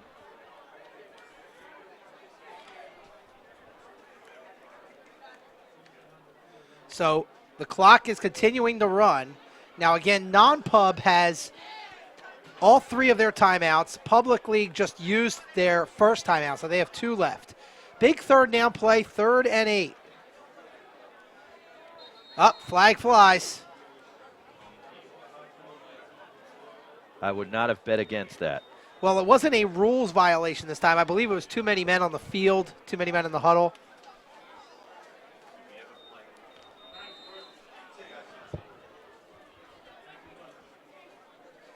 That went against the Public League squad? Yeah, that was too many. I think they had like 14 guys on the field. Yeah, they're doing all kinds of personnel changes and different personnel groupings, I guess, and it's getting late, Ari. They're looking at the scoreboard, too. They're counting this down, 4 minutes and 19 seconds left. They got an 11-point lead, looking to really sew this one up with any type of other score. They may not even need to score. They might just be able to sort of run this clock down maybe turn the ball over on downs or whatever, not even have to score. Well, there's a timeout on the field right now. The Public League just took their second timeout. And again, I want to remind you about the National Guard, the Pennsylvania Army National Guard. They were here tonight. They are still here, and trying to tell their kids about these kids about this great program. You go to college full-time, tuition free, and serve in the Army National Guard part-time. Just a phenomenal program. Master Sergeant Tyrone Mickens here in Northeast Philadelphia. Make sure you give him a call if you're a college student and looking for a great opportunity. 215-880-3409. There's the recruiters. They're enjoying the game right now, just like us. Absolutely. Sitting in the back of a pickup. Yeah, they were talking to a lot of kids early. I know there's at least 2 guys here, and they're certainly they do a great job. So now 3rd down and 13 for the Public League. Smith is back to pass. Airs it out down the far side, and it is caught. Wow. Brown again, still on his feet, and he's down inside the 15, and Shane Smith just continues to make big-time plays. Yeah, I mean, Smith kind of put that, what it looked like maybe to be up for grabs a little bit, and I think the non-public defenders sort of lost track of the football in the air. And, for Smith's benefit, Shaheed Brown, he adjusted to it. He caught it, and now you're sitting here at the 13-yard line with a 1st and 10 and under 4 minutes to play.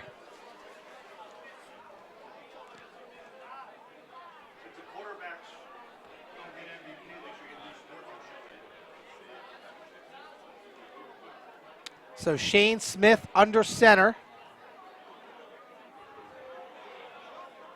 And it is a give, and it's a run up the gut. Wow. Struthers. Yes. And that should be the ball game. Quadir Struthers up the gut, a touchdown for the Public League. That had the look of, the non-public defense just running out of gas because he ran through a couple of arm tackles there. And that's what happens when you're on the field for a long night, hot, humid conditions, you're getting beat, and all of a sudden, you just don't feel like wrapping up anymore. Well, 51-34, and continuing the scoring record. Yeah, the scoring record. They had it at 45, and now it might be 52.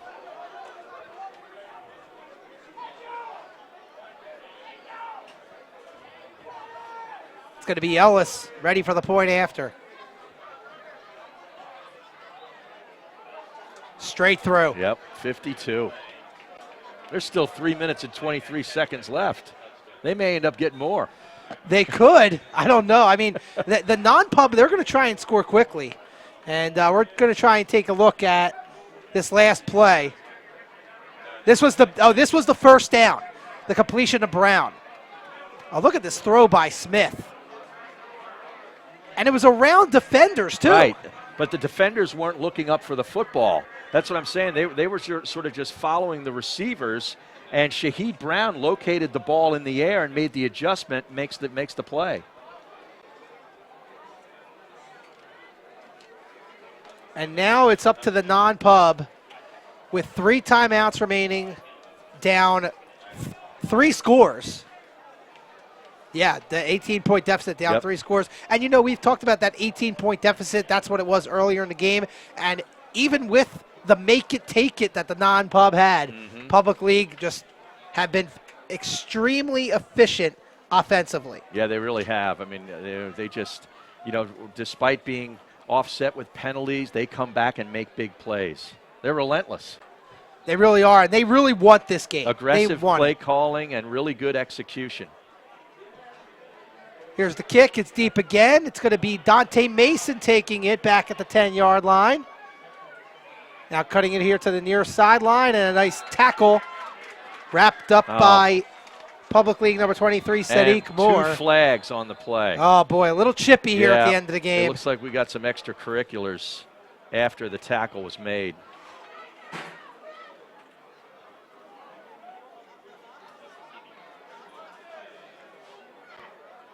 I'll tell you, these officials have really gotten to know one another tonight.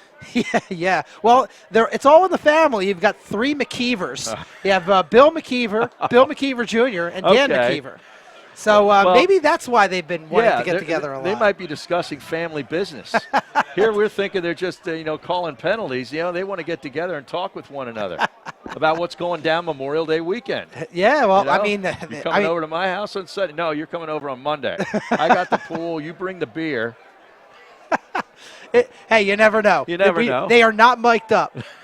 Well, lots of personal fouls. Offsetting personal fouls, it looks like. I think he called 3 of them. Did he really? Yeah, so I think 2 on the non-pub and 1 on the pub. So ultimately, the non-pub gets the bad end of the stick there. Yeah, and the ball's now being set at the 17-yard line. Well, the non-pub is going to have a long way to go, and they need 3 scores. Not out of the realm of possibility, but it certainly is a big uphill battle.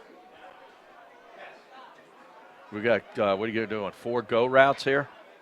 They're keeping it short. No, they're keeping it short. There's Devlin to the far side. Pushed out of bounds.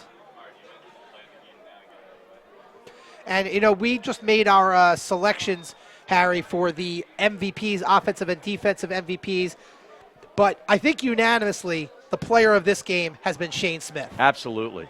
I've been really pleased with his play. He's just been tremendous tonight. Leading his team, rallying back from bad plays and penalties. He just, keeps his team positive, and then he's making big throws. As Russo completes it for about 8 yards. Again, Shane Smith is our Lloyd Six-Smith Sporting Goods Player of the Game. Lloyd Six-Smith Sporting Goods is the leading supplier of the Philadelphia Public League. Visit them today at 7554 Frankfurt Avenue in Mayfair for all of your sporting goods needs.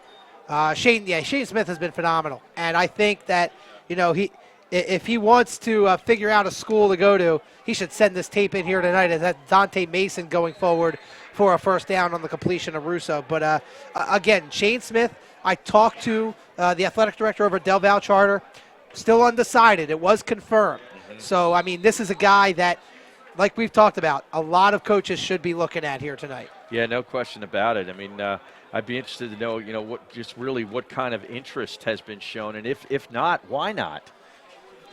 I mean, it's possible that his size is deterring the coaches away because he is small at 6'1", and there's a nice hit.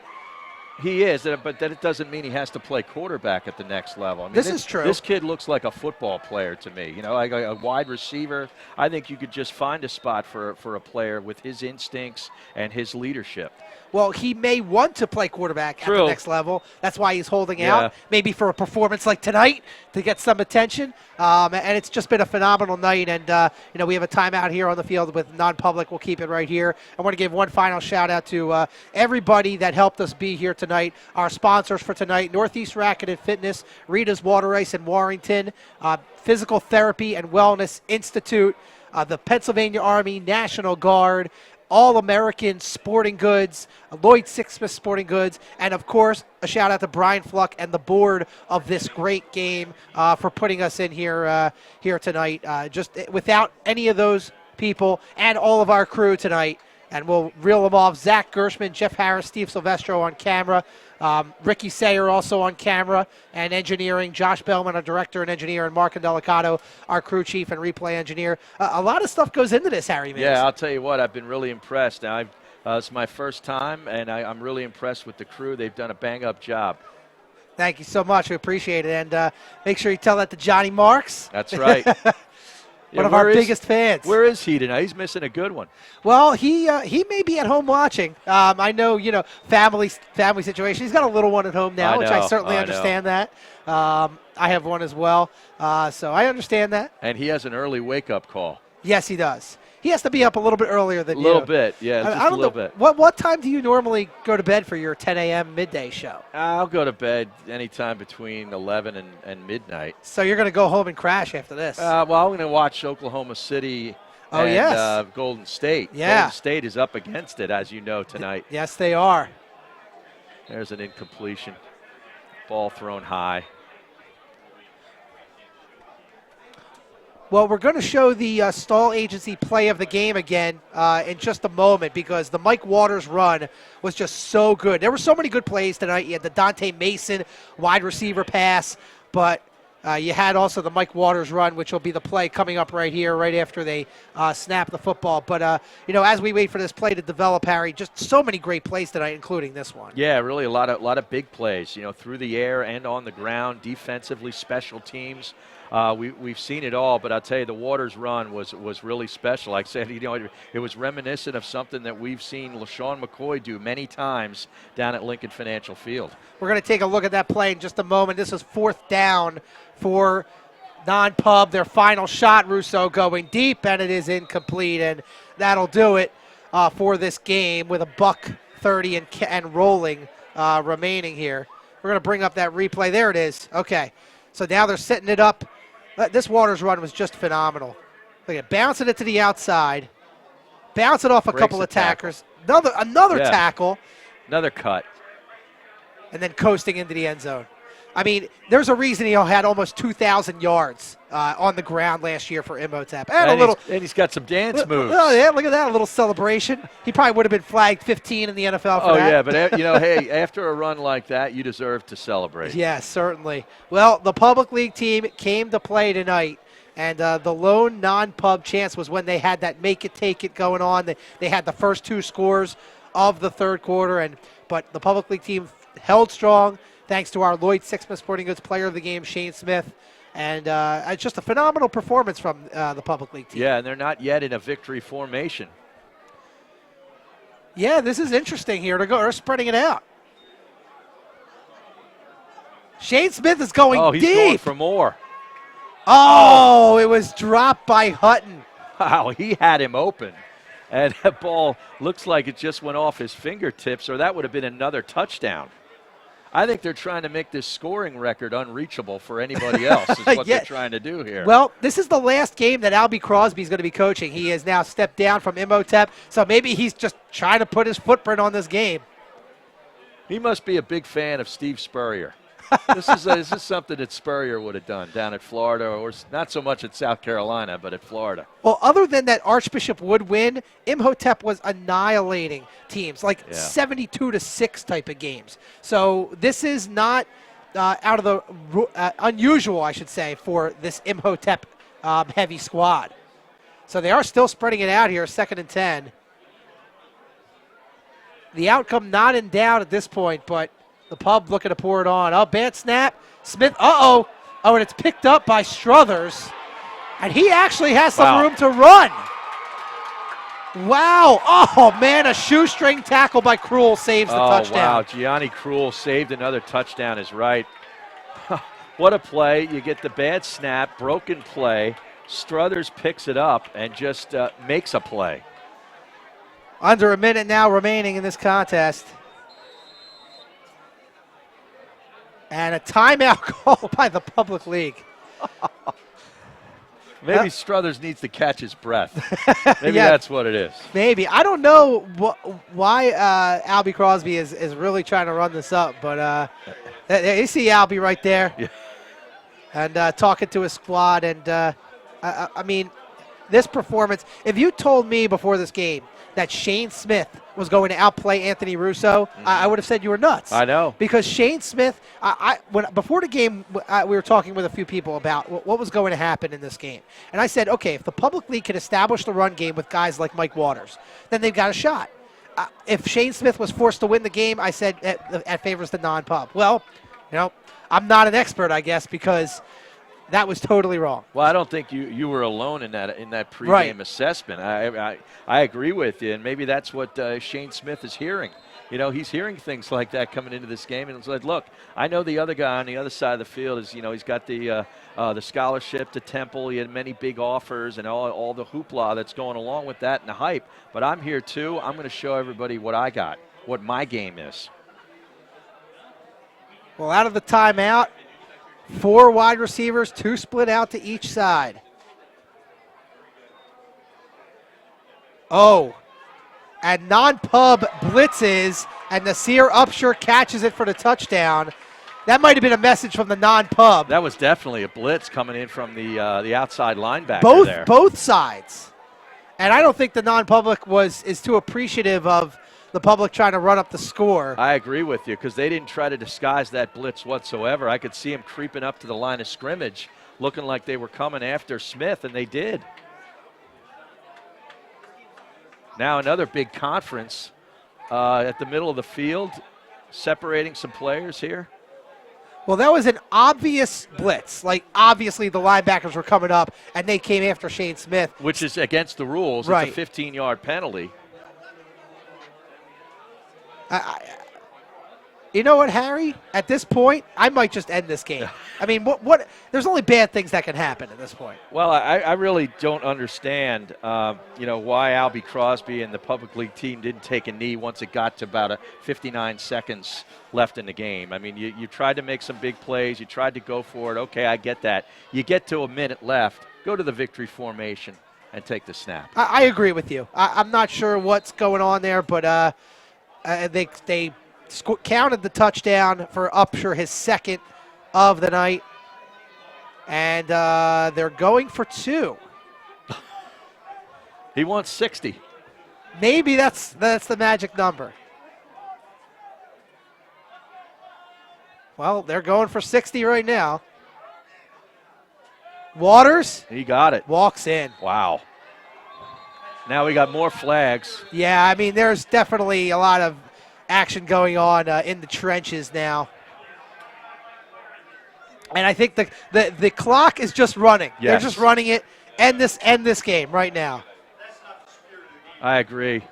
And you can see the non-public league coaching staff is just calling they're waving their guys, trying to get them over to the sideline. And the game is over. So the official final, I believe, will be 60-34. We have the scoreboard on our scoreboard right now, 60-34, but they have not updated the official scoreboard. But, a strange finish to the game. Yeah. But all in all, a great night of high school football. Yeah, they may have disallowed that 2-point conversion, perhaps because of the penalty. It's still saying 58-34. That was a head-scratcher of a final minute and a half there, Ari. Well, it certainly was, but, it's been a pleasure. It's been a long game, a fun game. The teams are lining up. It looks like it'll be a friendly handshake, hopefully. Yeah, this is reminiscent of, the end of a 7-game series in the Stanley Cup playoffs where they go at it, tooth and nail against each other for the entire series, and then they all shake hands at the end. Well, Harry Mays, thank you so much for joining us here on SFBN. It's been a pleasure, and hopefully you see better games from Anthony Russo at Temple. It's been a blast here, Ari. I really enjoyed it. Again, a shout-out to our sponsors, Physical Therapy and Wellness Institute, Northeast Racket and Fitness, Rita's Water Ice, the Pennsylvania Army National Guard, All-American Sporting Goods, Lloyd Sixsmith Sporting Goods, and Payroll Service Solutions. Our crew tonight again on the cameras, Zach Gershman, Jeff Harris, Steve Silvestro, Ricky Sayer, our director and engineer, Josh Bellman, our crew chief and replay engineer, Mark Indelicato. For Harry Mays, I'm Ari Bluestein. A reminder that the replay of this game will be available on our website right there at the bottom of your screen. Should be available in about 24 hours. That wraps up our high school season, but remember to check out our show on the Comcast Network on Wednesday, June 1st. Varsity Voice presented by SFBN, our 1-hour season finale with a special start time of 5:30 p.m. Thank you again for watching here tonight from Northeast High School, and everyone enjoy your Memorial Day weekend.